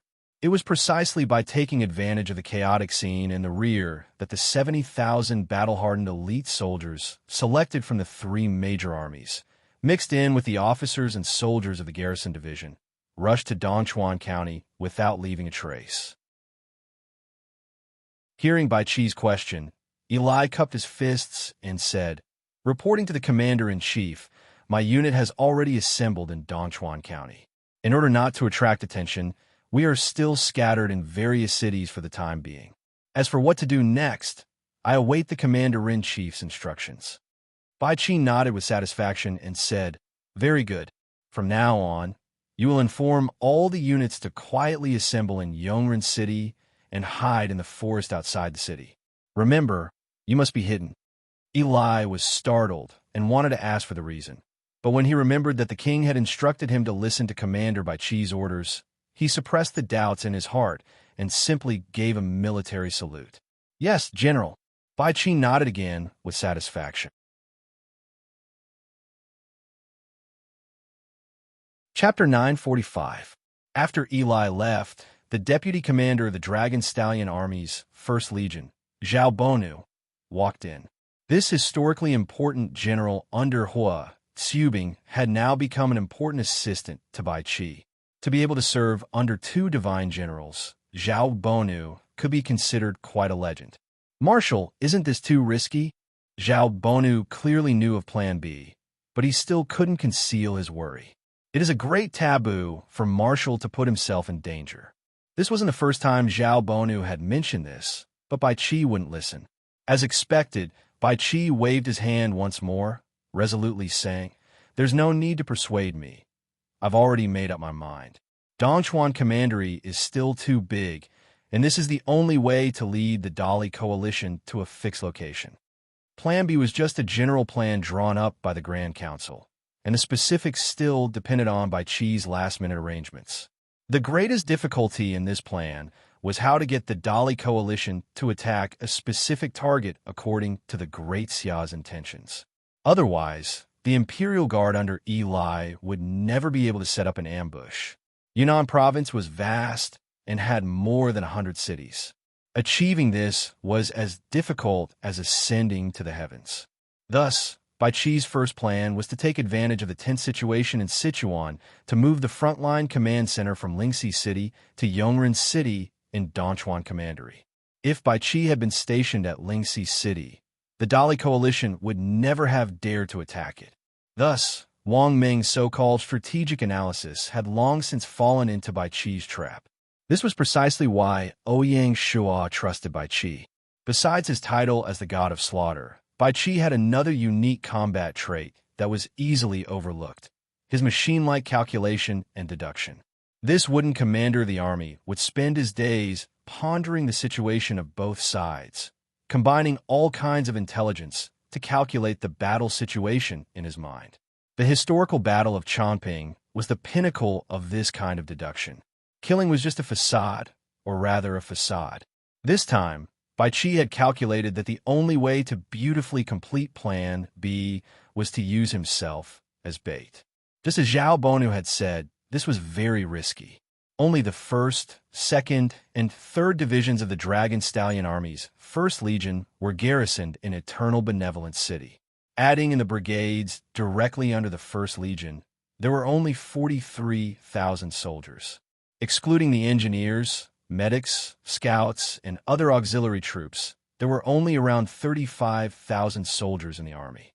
With just over 30,000 people and relying on Yongren City, which wasn't even considered a strong city, they had to resist the siege of 200,000 enemies. Just the thought of it made them feel uneasy. If anything went wrong, the city would be breached by the enemy, and Bai Qi and the others would not be able to escape the fate of being captured. Bai Qi wasn't a brute, and every decision he made was backed by precise calculations. He glanced at Zhao Bonu and said, "Since there's still time, you should personally inspect the city's defenses. Whether or not we can block the first wave of the enemy's attack depends on the city's defenses. We must not be careless." "Yes, sir." Seeing this, Zhao Bonu could only retreat helplessly. Under the dim candlelight, Bai Qi continued to write and draw on the table. It was unknown what he was planning. Time flowed like water. September of the 4th year of Gaia passed quietly. It had been more than a month since Great Xia initiated a war that affected the entire wilderness. The land of Bashu was full of spiritual beauty. Danling Basin, where Swordsman City was located, covered an area of nearly 40,000 square kilometers. Although it couldn't compare to the vast Lianzhou Basin, it was still incomparably vast, with no end in sight. In the center of the basin was the towering Swordsman City, a bright pearl in the land of Sichuan. On the 1st of October, after an intense battle, Great Xia's left and right vanguard troops jointly took down Maishan Pass and officially entered Danling Basin. The army used Maishan Pass as a barrier and set up camp at the southern side of Danling Basin. Swordsman City was 50 kilometers away from the main camp, and Zhao Yun's camp was 10 kilometers south of Swordsman City. This meant that the two camps were less than 40 kilometers away from each other, and a war was about to break out. In the afternoon of the next day, Great Xia's left and right guardian troops arrived at Maishan Pass and set up camp at the flanks of the left and right vanguard troops. As such, the 4-field corps of Great Xia's Longxiang army set up camp at the southern outskirts of Danling Basin. Their tents stretched for dozens of kilometers, almost covering the entire southern outskirts. After nearly a month of fierce fighting, the left and right vanguard troops had lost more than 30,000 men. Although the task of the left and right guardian troops wasn't as arduous as that of the vanguard troops, they still lost more than 10,000 men. Including the troops stationed at the various passes and cities, only 220,000 soldiers had actually arrived at the Pill Ridge Basin to join forces. This was even after Bai Qi had arranged for 2 divisions of the 1st Legion to enter Sichuan and supervise the transportation of provisions. Otherwise, the Dragon Stallion Army wouldn't have been able to send more than 200,000 soldiers to the decisive battle. Swordsman City had the 150,000 Imperial Guards of the Shu Han dynasty, the 50,000 remaining territorial troops, and the Imperial Guard Division responsible for surrounding and protecting Swordsman City. Their total strength was around 210,000. In comparison, both sides seemed to be evenly matched. Moreover, Swordsman City could defend the city and had the home advantage. It would be extremely difficult for Great Xia to take down Swordsman City. Thus, after the Dragon Stallion Army took Maishan Pass and arrived at Danling Basin, they weren't in a hurry to start a decisive battle. Instead, they built their tents and reorganized their armaments, seemingly prepared for a protracted battle. At the same time, an innumerable amount of rations and fodder was being transported to the front line from the cities of Dongchuan County and Jiangyang County through the temporary recruitment of more than 200,000 laborers. The Great Xia army wasn't in a hurry, and neither was Feng Qingyang. Yesterday, Di Chun and the others had already told Feng Qingyang that once the decisive battle started, they would suddenly deploy 100,000 soldiers to Swordsman City and catch Great Xia off guard. With 100,000 soldiers supporting them, their total military strength would be able to crush the Great Xia army on the opposite side. Moreover, they had a strong city to defend. Feng Qingyang didn't have to be in a hurry. All he had to do was wait patiently for the Great Xia army to take the initiative to attack. Most importantly, Di Chun had finally revealed to Feng Qingyang the Dali plan that he had been planning for a long time. Once the Dali allied forces broke through Dongchuan County and cut off the Great Xia army's retreat, Swordsman City would truly be free of worries. Not only that, but Feng Qingyang would also be able to recover the cities that Great Xia had conquered. He might even be able to use this opportunity to incorporate the opposing Dragon Stallion army and increase the military strength of Swordsman City. At the thought of this, Feng Qingyang was secretly delighted. "Old fox, this time I will pull off your foxtail." Feng Qingyang gazed into the distance, as if he could already see the moment of revenge. It was truly wonderful. As such, the two warring parties were in a stalemate, but no one knew who would break the stalemate. The variable of the war was in Dali, in Dongchuan County. Just as the Dragon Stallion army and Swordsman City were in a stalemate, a piece of news suddenly pierced through the skies of the wilderness. October 3rd, a very ordinary day, was destined to be recorded in the annals of the wilderness. On this very morning, a 200,000-strong allied force consisting of Cloud City, the Dali Imperial Court, and the Shao Alliance brazenly crossed the border and invaded Dongchuan County of Great Xia's Yunnan province, initiating a war with Great Xia. Like a world-destroying flood, the 200,000-strong army surged into Dongchuan County and set off a cloud of smoke. The vanguard of the army headed straight for Yongren City, which was located in the northernmost part of Dongchuan County. The Allied forces even shouted the war cry of capture by Qi alive in a loud and clear manner. In the face of such a large army, the various prefectures and counties of Dongchuan County, which had just had their guards removed, could only tremble under the enemy's iron hoofs. Of course, even if the guards were not removed, it would be like a mantis trying to stop a chariot. After receiving the news, the magistrates and county magistrates of Dongchuan County, as local officials, were either prepared to die or had thoughts of offering their cities to surrender. Against their mortal enemy, Great Xia, the allied forces of Dali didn't have the slightest bit of mercy. Wherever the army passed, the people were plunged into misery and suffering, and blood flowed like a river. It was almost like the end of the world. To the people of Great Xia, who had gradually become accustomed to peaceful days, this was undoubtedly a bolt from the blue. Fortunately, the allied forces of Dali were in a hurry. They wanted to surround Yongren City before Bai Qi could react, so they didn't want to delay on the way. Otherwise, Dongchuan County would be ruined. In contrast, the army of Great Xia could really be called a benevolent and righteous army. As soon as the news of the allied forces of Dali came out, the entire wilderness was shaken and everyone was shocked. Is Dali crazy? They actually dared to take the initiative to provoke Great Xia? Seeing that the army of Great Xia was winning in Sichuan, the players of the China region were already certain that Great Xia would be able to capture Swordsman City. Who would have thought that the allied forces of Dali would appear at this time? Yunqing, what kind of place is that? Yunqing, the leader of this battle, was not known to the outside world at all. It was unknown, and many onlookers were baffled. Haha, this is going to be a good show. This is the first time that Great Xia is being invaded by an enemy, right? I don't know how angry Emperor Xia will be. I'm afraid that blood will flow for thousands of miles. Everyone knew Ouyang Shua's character. After suffering a loss, he would definitely fight back ruthlessly. daring to touch the buttocks of a tiger. Little Mutuo has guts. Just based on this, I'm convinced.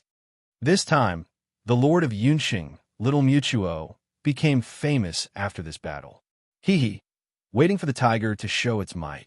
Although the allied forces of Dali were mighty, the outside world wasn't that worried about Great Xia.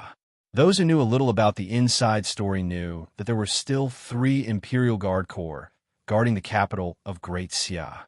After a series of battles, the Imperial Guard of Great Xia had long become synonymous with the strongest force in the wilderness. Once the Imperial Guard is out, who dares to compete? With the Imperial Guard of Great Xia, it was like having a stabilizing force. Precisely because of this, the outside world was generally not optimistic about the allied forces of Dali that suddenly appeared in their field of vision.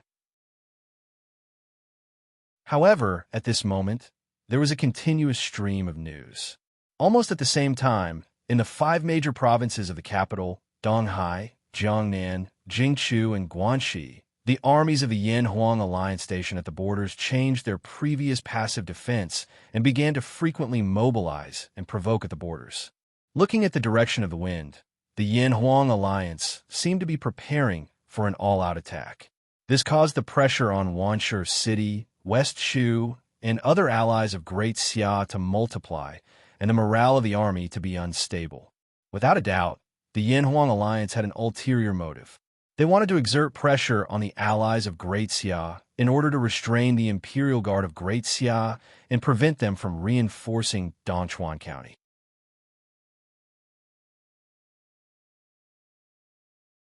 Chapter 946.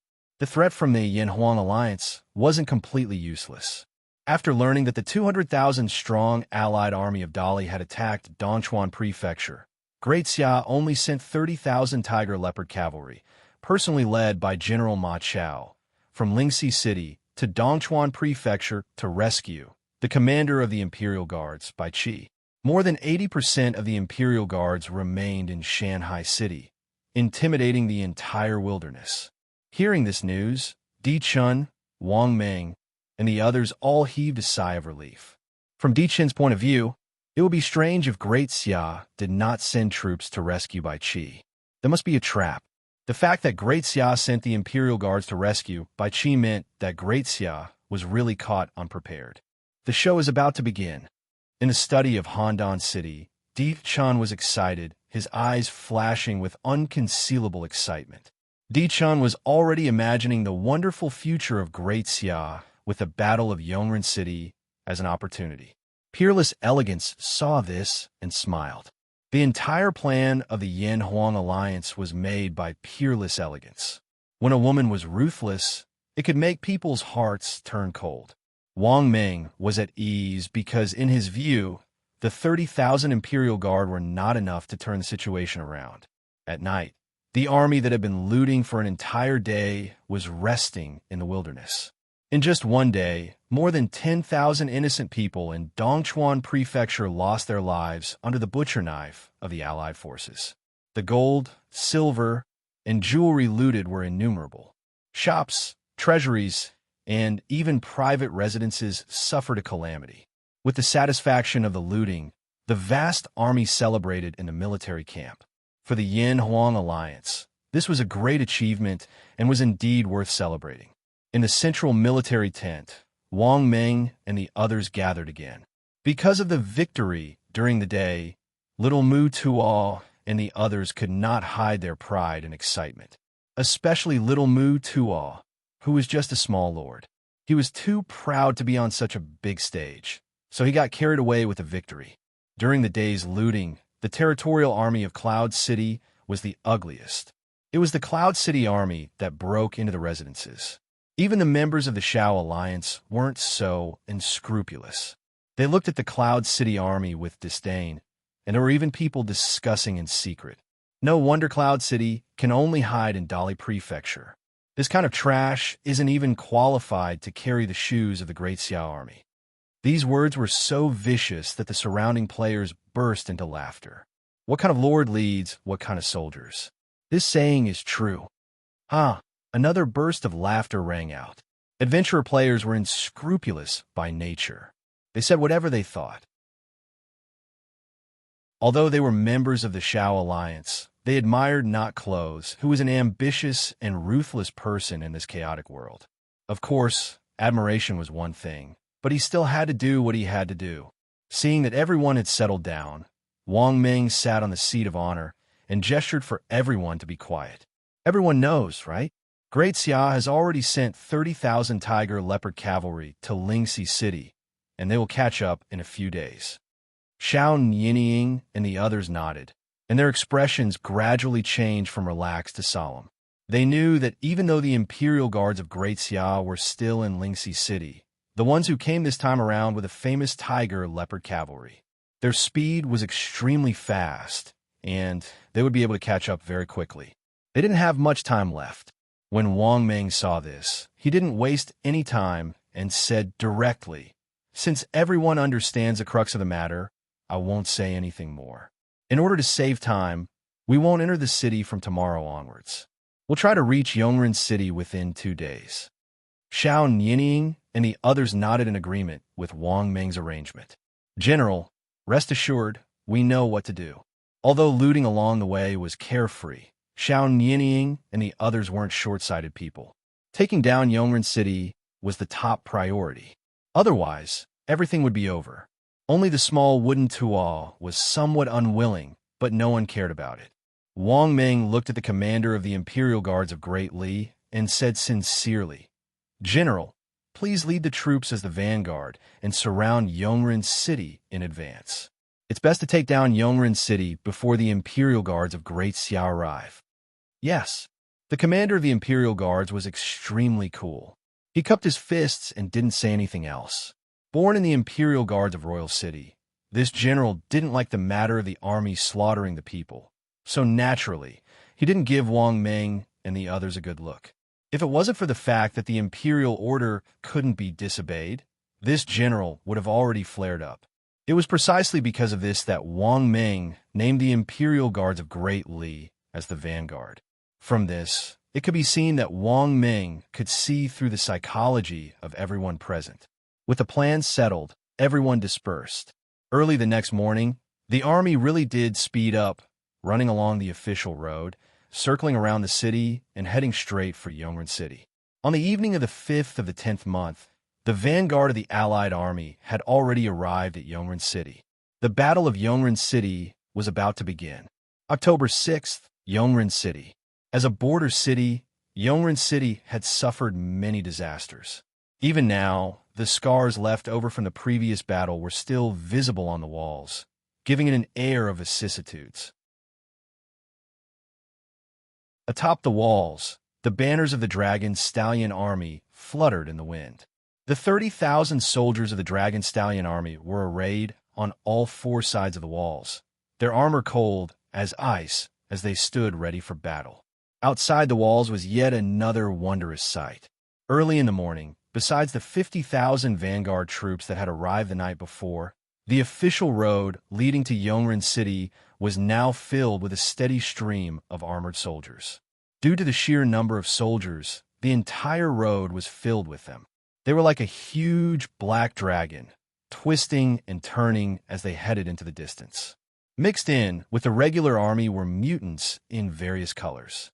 The equipment of the adventurers was custom-made, so they naturally did not wear the same uniform as the regular army. At first glance, they looked like a group of beggars. In terms of military might and appearance, these mutants naturally could not compare to the regular army. As time passed, more and more troops gathered outside Yongren City, first in the southern outskirts, and then the southern wilderness was quickly filled with soldiers. Seeing this, the army began to move to the east and west, as well as the northern outskirts. By 11 o'clock in the morning, the wilderness surrounding Yongren City had been completely surrounded by soldiers. From east to west, from north to south, there was a dense army, sabers, spears, banners, clanging armor, all of them exuding an invisible pressure. The 200,000 soldiers were like the emissaries of the devil, intent on swallowing Yongren City. Because they had just arrived, the barracks outside the city were bustling with noise, like a bustling market. The southern outskirts, the central barracks. After settling down the various troops, Wang Ming once more gathered everyone for a final mobilization before the battle. Strange, why hasn't Bai Qi withdrawn? As soon as he sat down, little Mu Tuo voiced his doubts. If it were him, he would have long since abandoned the city. Using himself as a measure, little Mu Tuo asked, could there be a trap? Or has Bai Qi already quietly left? Xiao Nianying and the others were also bewildered and looked at Wang Ming, waiting for him to make a decision. Wang Ming, on the other hand, was rather calm. He smiled and said, Bai Qi is definitely still in the city. Why? Little Mu Tuo asked. Wang Ming explained, Yongren City is not only the frontline command center of the Great Xiao Army, but also the main logistics base of the Dragon Stallion Army. Once Bai Qi abandons the city, Yongren City will fall into our hands, and the Dragon Stallion Army that remains in Shu will starve and be defeated without a fight. Given Bai Qi's arrogance, he definitely won't abandon the city. Little Mu Tuo and the others finally understood, and their worried hearts were once again put at ease. This battle was truly of great importance. Although these core figures seemed to be enjoying themselves, they had actually been under tremendous pressure. Seeing this, Wang Ming suddenly smiled and said, let's not just sit here. Let's go out and take a look. With that, he took the lead and walked out of the camp. Wang Ming was doing this to reduce the pressure on everyone. In order to make it easier to command, the central camp was set up on a small hill in the southern suburbs of Yongren City. From a high vantage point, one could clearly see the entire camp at the foot of the hill. Tens of thousands of camps rose and fell according to the terrain, neatly arranged. Seeing such a formation, everyone couldn't help but feel a sense of lofty aspiration. Wang Ming pointed at the army below and said with a smile, with such an army, what is there to worry about? That's right, the one we should be worried about now is Bai Qi. Little Mu Ta echoed, a trace of delight flashing across his face. Xiao Nianying's eyes flashed with disdain when he saw this. Xiao Nianying came from a prestigious aristocratic family, and he looked down on people like Little Mu Ta. Even towards Ouyang Shaw, who was already famous all over the world, Xiao Nianying didn't have much admiration in his heart. He often said to his family, how can he say that he has no clothes? He just got lucky, and now he's stepping on our aristocratic families. Just as Xiao Nianying was lost in thought, the voice of the commander of the Great Li Imperial Guards came to his ears. Look, what are those protruding things on top of the city walls? Everyone looked in the direction the general was pointing at, and sure enough, on top of Yongren City's city walls, there was a huge protruding thing every 2 meters or so. It was just that these things were covered by sackcloth, and no one knew what they were. Since they were covered, who would know what they were? Little Mu Tuo pretended to be disdainful and said, Humph, who cares what they are? They're just deliberately mystifying things. Although he said this, it wasn't hard to hear the nervousness and uneasiness in Little Mu Tuo's voice. Bai Qi was a divine general. How could he do such a senseless thing? He must have some secret weapon. Little Mu Tuo had already faintly guessed what might be under the sackcloth, but out of the mentality of an ostrich, Little Mu Tuo didn't want to think about it in detail and was even more afraid of saying the answer. Xiao Nianying might have also guessed it, but he didn't say it out loud. The only one present who didn't understand was probably the commander of the Imperial Guards. He widened his eyes, trying to get an answer from Wang Ming and the others. The atmosphere at the scene suddenly became strange. Cough. Wang Ming's expression was also a bit awkward. He broke the silence, pretending to be relaxed, and said, Don't worry about them. The army has gathered. The arrow is knocked on the bowstring. We have no choice but to release it. War is a competition of strength. Our army has the numbers to crush the enemy. The enemy can't play any tricks. What the general said is right. Little Mu Tuo and Xiao Nianying agreed. Their nervous mood also slightly eased.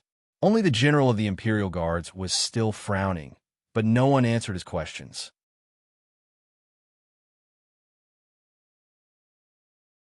Chapter 9:47. In October, the weather suddenly became cooler. Even at noon, it wasn't that hot. However, the atmosphere outside Yongren City was extremely warm. Heat waves rolled and crowds surged. The 200,000-strong Dali allied army surrounded Yongrin city, and one army after another lined up outside the city. Mixed in the middle of the army formation were siege vehicles, mobile arrow towers, siege awls, and other siege weapons. Under the front row of soldiers, there were simple siege ladders. The 200,000 soldiers were ready to set off, and they were only waiting for the order to launch an all-out attack on Yongrin city. In the southern barracks, Wang Ming stood at the highest point of a small hill. Xiao Nianying and the others stood in a row behind Wang Ming, staring at the battlefield and the nearby Yongrin city. It was everyone's first time commanding 200,000-strong army to attack a city, so they were very excited. Even the usually arrogant Xiao Nianying couldn't hide his excitement. As an adventure player, he never had the chance to participate in such a big scene before. In comparison, the battle of adventure players was like playing house. After observing for a while, Xiao Nianying finally saw Bai Qi on the city gate tower in the distance, and said with a smile, "I really don't know where Bai Qi gets his confidence from. Is he really not afraid of death?"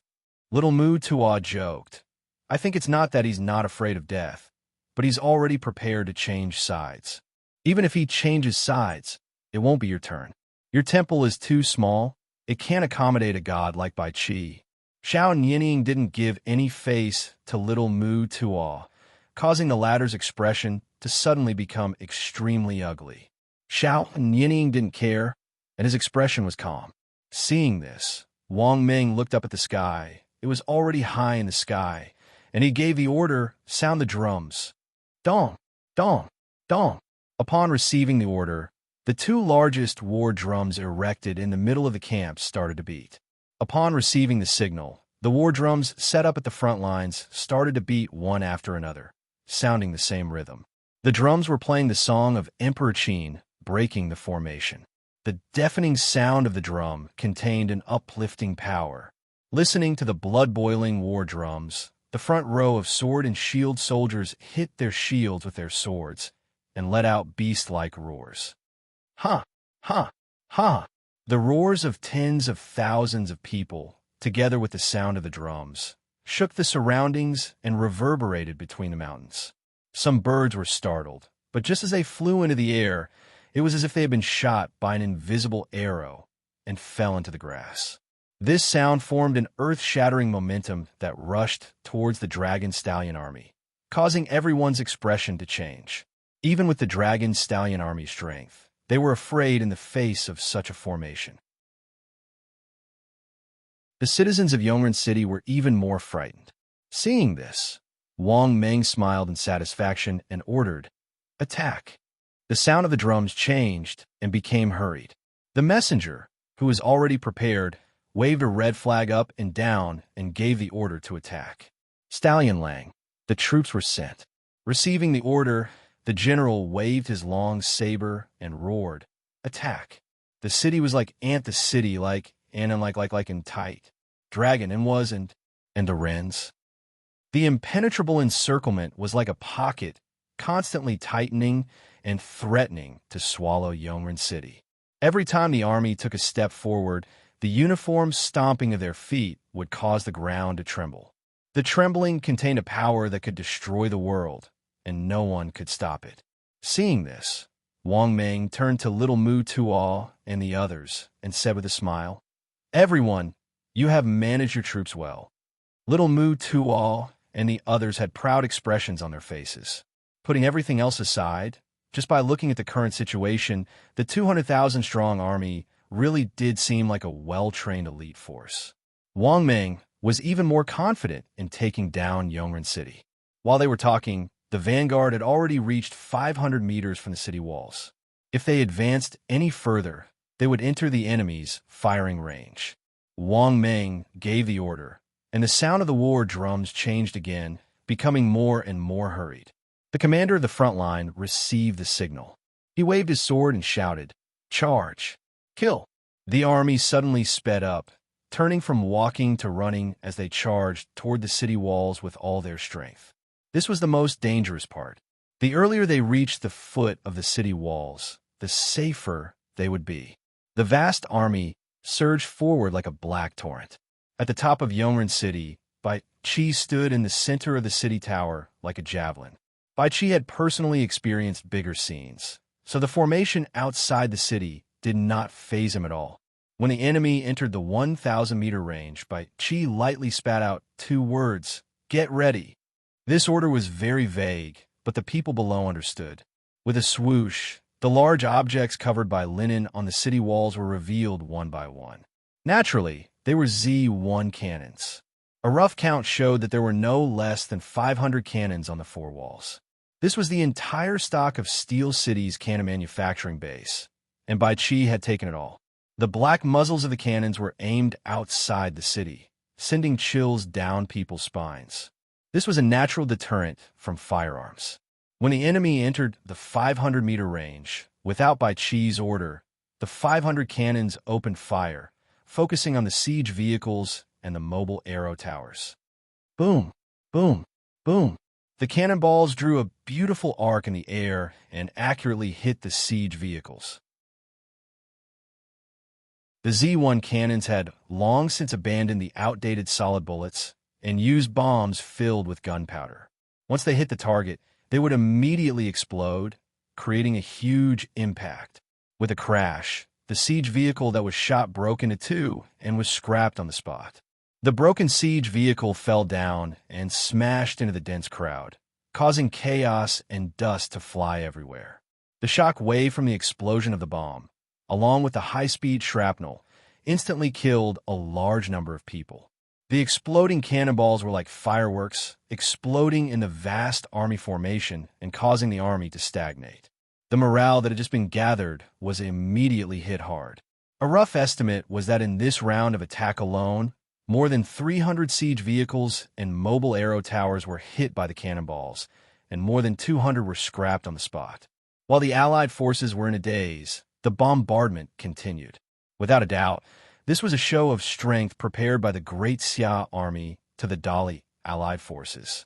Seeing that the cannons at the top of Yongren City had revealed themselves, Wang Meng and the others, who had been paying attention to the battlefield, narrowed their eyes.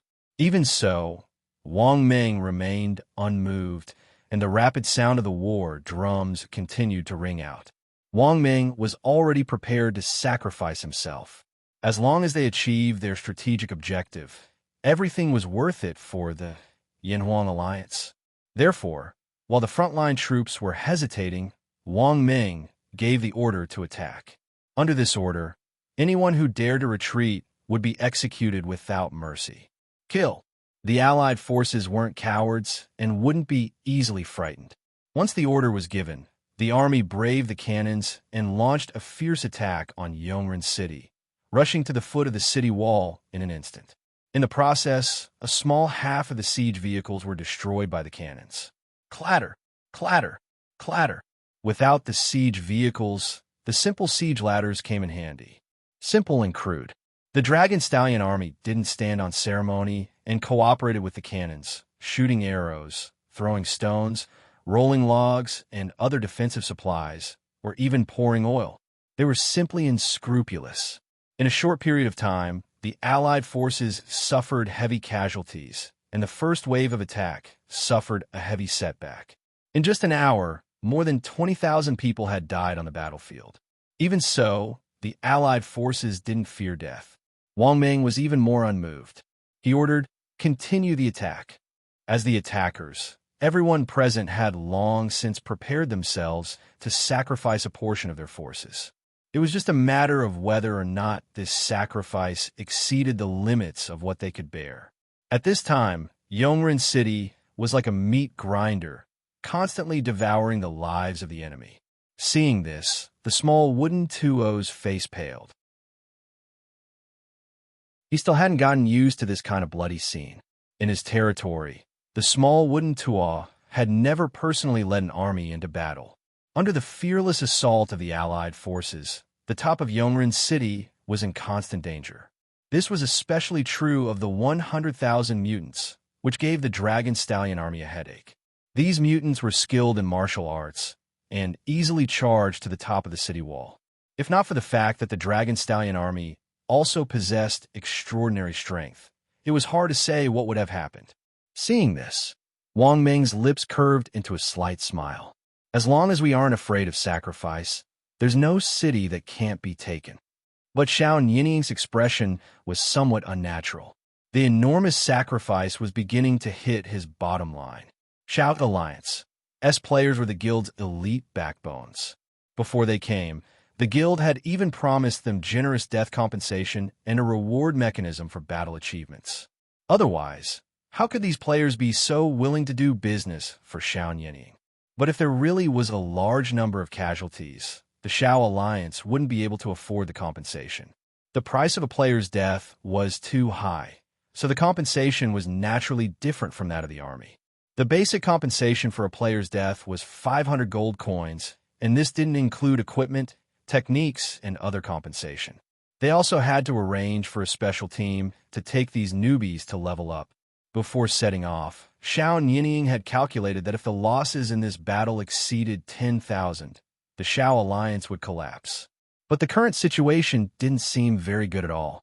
As the battle progressed, Xiao Nianying's expression grew more and more serious. Seeing this, the small wooden tuo's eyes flashed with an almost imperceptible joy. The small wooden tuo could be said to have a grudge against Xiao Nianying. Of everyone present, besides Wang Ming, the small wooden tuo was the most relaxed. The moment he had agreed to the Yan Huang Alliance's conditions, the small wooden tuo had been very clear that the life and death of Cloud City no longer had much to do with him as its lord. Regardless of the outcome of this battle, the small wooden tuo had to hand over the leadership of Cloud City. With the nature of the Yan Huang Alliance, having spent a large amount of money, they naturally wouldn't leave without any interest. Just as the few of them were thinking about their own matters, the siege gradually entered a critical moment. In order to take down Eternal Benevolence City as soon as possible to prevent any undue delay from causing trouble, Wang Ming had a heart of stone. Without even blinking, he constantly sent groups of soldiers to the front line. The 200,000 soldiers were distributed in 4 directions, and on average, there were 50,000 soldiers on each side. These 50,000 soldiers were divided into 5 groups of 10,000, arranged in a 2-to-2 formation. They were the front army, the middle army, and the last reserve army. The front army's attack was thwarted, and Wang Ming ordered the middle army to follow. In this way, the number of troops participating in the siege was in the hundreds of thousands, densely surrounding the 4 sides of the city walls. As far as the eye could see, at the foot of each section of the city wall, there were groups of troops waiting to attack the city. The top of the city wall was filled with siege ladders, and the ladders were full of people. The entire battlefield was a sea of people. In a vast sea of people, smoke filled the air, cannon fire roared, and arrows rained down. At every moment, hundreds and thousands of people died in battle. In this situation, the Dragon Stallion army defending the city began to show signs of fatigue, and the vast amount of resources they had for defending the city was being consumed at a visible rate. It was obvious that they wouldn't be able to hold on for much longer. Without the support of these resources, it was simply impossible to defend the city. Seeing that the middle army had been drawn into the fray, Bai Qi knew that the moment he had been waiting for had finally arrived. He turned and ordered, "Fire the signal flare." Yes. The well-prepared guard immediately lit the signal flare in his hand. With a whoosh, a red signal flare soared into the air. "What's that?" Wang Ming and the others were confused. Little Mu Tuo replied, "It's a signal flare." Wang Ming naturally knew that it was a signal flare, but who was it being sent to? Suddenly, a sliver of unease rose in Wang Ming's heart. He turned and asked his guard, "Where are the Grand Xia's Tiger Leopard Cavalry?" Wang Ming suspected that the Tiger Leopard Cavalry had arrived. The guard replied, "Reporting to General, a scout came this morning to report that the Tiger Leopard Cavalry are still in Yao City. They will need at least a day to reach Eternal Benevolence City." "They're not the Tiger Leopard Cavalry." Wang Ming grew even more uneasy. Little Mu Tuo comforted him, saying, "General, there's no need to be suspicious. There are no other troops in Dongchuan Commandery besides the Dragon Stallion Army. Even the garrison divisions have been disbanded by the Grand Xia. Wang Meng forced a smile. Perhaps I'm overthinking things. Even so, Wang Meng still ordered the 4 reserve troops to be on guard. Little Mu Tuol and the others only admired Wang Meng's attentiveness. How could they interfere? But Wang Meng's unease had still come true. Half an hour after the signal flare was launched, a deafening sound suddenly came from the northern outskirts of Eternal Benevolent City. This is... The expressions of Wang Meng and the others instantly changed. It's from the north. Xiao Nianying had the sharpest senses, but unfortunately, he couldn't do anything. Northern outskirts of Eternal Benevolent City, in a mountain forest. The moment the signal flare was launched, the 4th Imperial Guard Corps, led by the valiant General Eli, charged out of the forest like a fierce tiger descending a mountain. Compared to the Dragon Stallion army, the Imperial Guard were the true gods of death. Every member of this corps was a veteran of 100 battles, a true elite who killed without batting an eye. And with an unrivaled general like Eli as their commander, they were simply a bunch of devils. Kill. The first thing Eli and the 4th Imperial Guard Corps encountered was the coalition army of the northern outskirts. The 10,000 reserve troops at the rear of the army had just received the order to be on guard, but before they could react, they were kicked in the buttocks by the Imperial Guard and scattered in all directions. For a moment, the Imperial Guard unleashed a torrential slaughter, their blood covering the clouds. They were routed. The moment the 2 armies clashed, it was clear who was superior. The Imperial Guard was like an invincible blade that chopped the reserve troops in half, and then, unabated, they charged into the coalition army that was currently besieging the city. The coalition army was thrown into chaos.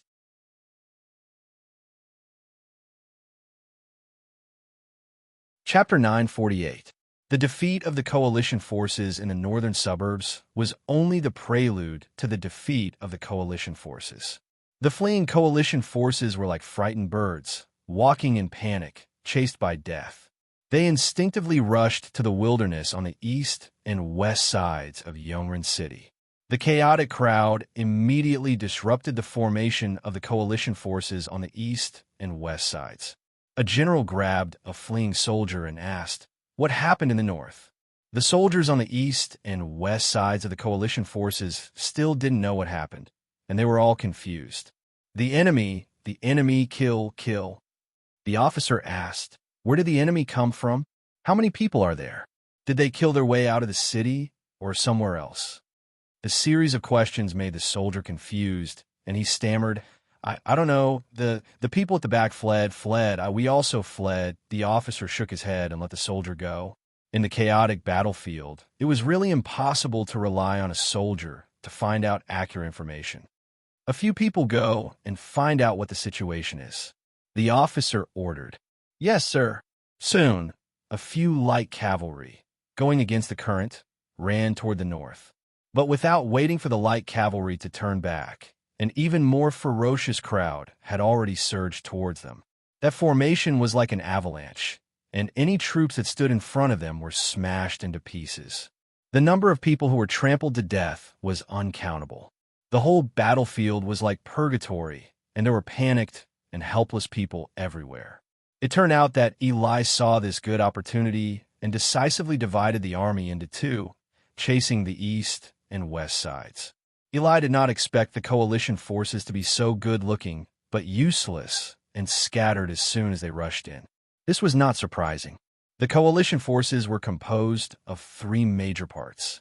Except for the Dali Imperial Guards, which were relatively pure, the rest could be called miscellaneous troops. The 50,000 territorial troops of Cloud City were temporarily put together after the annexation of the territory. The 100,000 mutant troops of the Shao Alliance were even more unruly.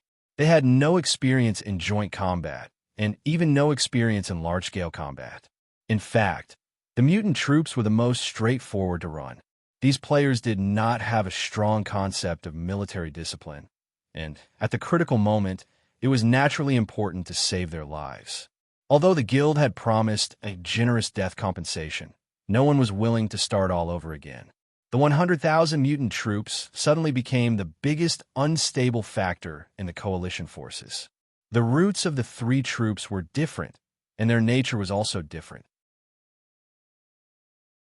How could such a united army not be defeated when their morale was greatly reduced when they were suddenly ambushed by a trump-card army like the Imperial Guards when their siege of the city was blocked? Wang Ming said that this army was well-trained, but he was probably blind. This kind of army could be seen in good times, but once they were in a bad situation, they would immediately reveal their true colors. In comparison, they could not even compare to the army of Swordsman City. The Imperial Guard Corps led by Eli was like a pack of wolves that were herding lambs. They galloped wantonly within the Allied forces, and they cooperated tacitly with each other as they set off a monstrous slaughter, causing death to pervade the army and further increase the fear of the Allied forces. Up until now, there were still about 150,000 of the 200,000 soldiers left in the Allied army, which was more than twice the number of the Imperial Guards. If he wanted to subdue this Allied army, he had to attack their hearts, completely disrupt their formation, strike fear in their hearts, and destroy their morale. As the saying goes, a scholar who has been away for 3 days must be looked at in a new light. Wu Lai had been in the wilderness for more than 3 years. Under the influence of the Great Xia army and the deliberate grooming of Ouyang Shuo, Wu Lai was no longer just a valiant general. After 3 years of tempering, Wu Lai had gained some understanding of the art of war and could be said to have been reborn. As a result, Wu Lai's deployment was rather particular. The 4th Imperial Guard Corps was a mixed infantry and cavalry corps. The cavalry would open the way in front and tear the enemy apart, while the infantrymen would charge in and expand the battle results. The two types of soldiers were coordinated in an orderly manner, and they were commanded like two limbs. Logically speaking, this Imperial Guard Corps had just been formed by transferring soldiers from the 3 major armies. How could they have such an efficient and coordinated combat ability? This was all thanks to the restructuring of the Great Xia Army's training system by Chief Gao Shan. Regardless of whether it was the Imperial Guard Corps, the Dragon Stallion Army, the Brave Tiger Army, or the Hidden Leopard Army, they all used the same set of Great Xia's Field Army Daily Training Manual. As a result, this set of standards had long been integrated into the blood of the officers and soldiers. This was even more so for the battle-hardened elite soldiers. With this as a basis, coupled with an appropriate commander, how could they not be efficient? A spectacle appeared in the wilderness. The 70,000 Imperial Guards chased the 150,000 Allied forces all the way. It was truly amazing. In the barracks in the southern suburbs, Wang Ming's face darkened as he looked at the chaotic scene at the front line. If the historical Wang Ming could live for a few more years and persevere until the Battle of Fei River, he would probably have even more feelings. The route of the Allied forces in front of him was very similar to the route of the former Qin army. Soldiers were not soldiers, and generals were not generals. Soldiers could not find generals, and generals could not gather soldiers. The entire battlefield was a complete mess, and there was no longer any motivation to attack the city. After the Eastern and Western Allied forces were disrupted by the evil army, the completely panicked soldiers instinctively fled to the south. Under the chain effect, the entire Allied forces were in complete chaos. There was no longer any peace in all directions. A sudden rout was right in front of them. Retreat. Someone couldn't help but say. Unexpectedly, these words completely infuriated Wang Ming. He suddenly turned around and said fiercely, Who said you want to retreat? Stand up. His eyes looked as if he wanted to devour someone. It's me. The person involved, Xiao Nianying, didn't have a trace of fear, nor did he feel guilty. He spoke very calmly. Since the Allied forces were doomed, Xiao Nianying didn't want the Xiao alliance to be brought to hell by Wang Ming. Don't even think about it. Wang Ming was depressed. He suddenly realized that he couldn't do anything to Xiao Nianying. Before coming, Wang Ming had made a military order in front of the Lord that if he didn't take down Yongren City, he would capture Bai Qi alive and bring his head to see him. Therefore, for Wang Ming, there was no way out of this battle.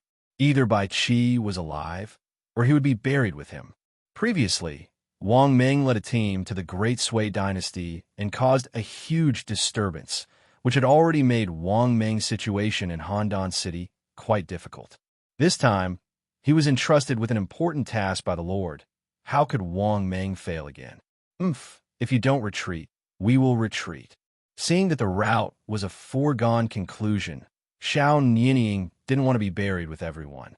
In just a short while, the 100,000 elites of the Xiao Alliance had already lost tens of thousands, which had reached the limit of what the alliance could bear.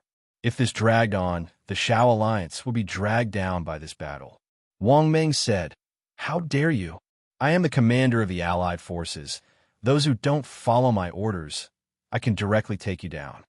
As he spoke, his personal guards had already surrounded Xiao Nianying. In Xiao Nianying's eyes, Wang Ming was, after all, just an NPC. The arrogance in his bones made Xiao Nianying feel that he was a notch above Wang Ming. How could he bear such humiliation? This completely angered Xiao Nianying, who originally cared about his face. His expression became extremely gloomy, like a son of a noble family who wanted to eat someone up. With a swoosh, he pulled out the long sword at his waist and said coldly, "I have given you face. Wang Ming, you're just a dog in front of Di Chun. I only respectfully call you General because of Di Chun. Do you really think that you're someone important? Do you believe that I will kill you with my sword?" Wang Ming was extremely embarrassed and angry. At this point, Wang Ming was speechless in front of the Lord. There was no other choice but to die. "Take him down," Wang Ming said coldly. The entire camp was guarded by Wang Ming's personal guards. Once they received the order, they immediately went forward to take him down. Xiao Nianying coldly smiled. "Wang Ming, you have to think carefully. I am a mutant, have an immortal body, and also have a strange treasure to protect my body. I can die without any harm.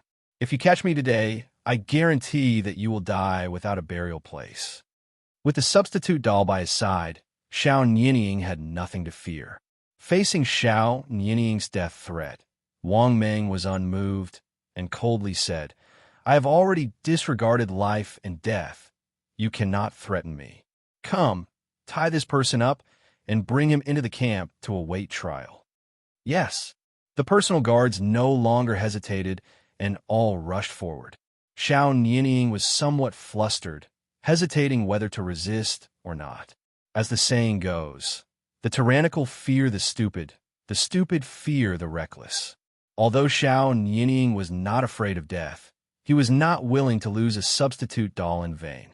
That was a priceless treasure, and he spent 300,000 gold coins to buy it. You wait. Xiao Nianying finally chose to temporarily admit defeat, leaving behind a ruthless sentence, really like the style of an aristocratic family. A wise man submits to circumstances. This was their mantra.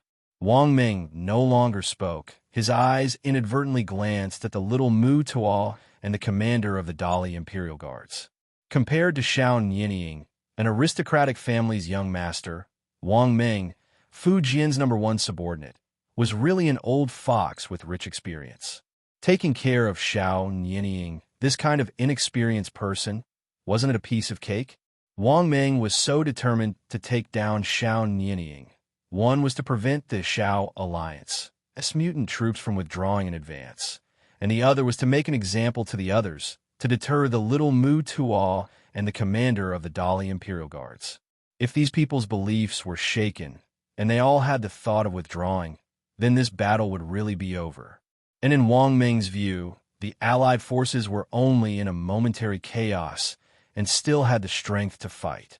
Sure enough, after Wang Ming's show of strength, the two forcibly endured and did not say anything.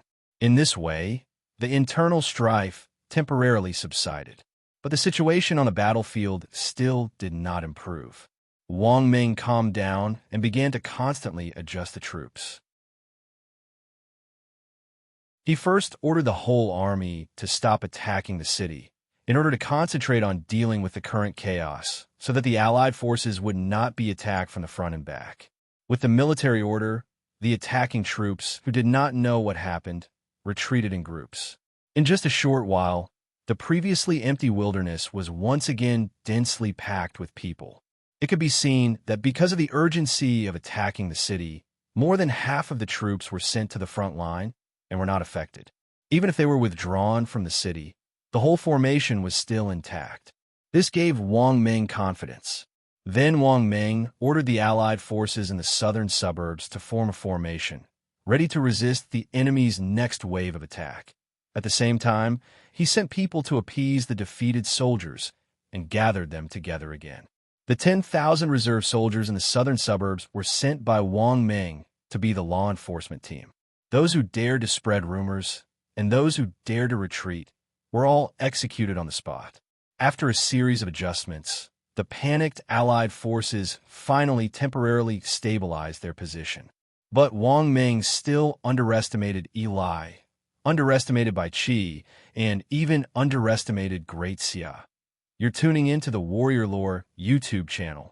Don't forget to subscribe and join us on this journey to catch the most captivating stories.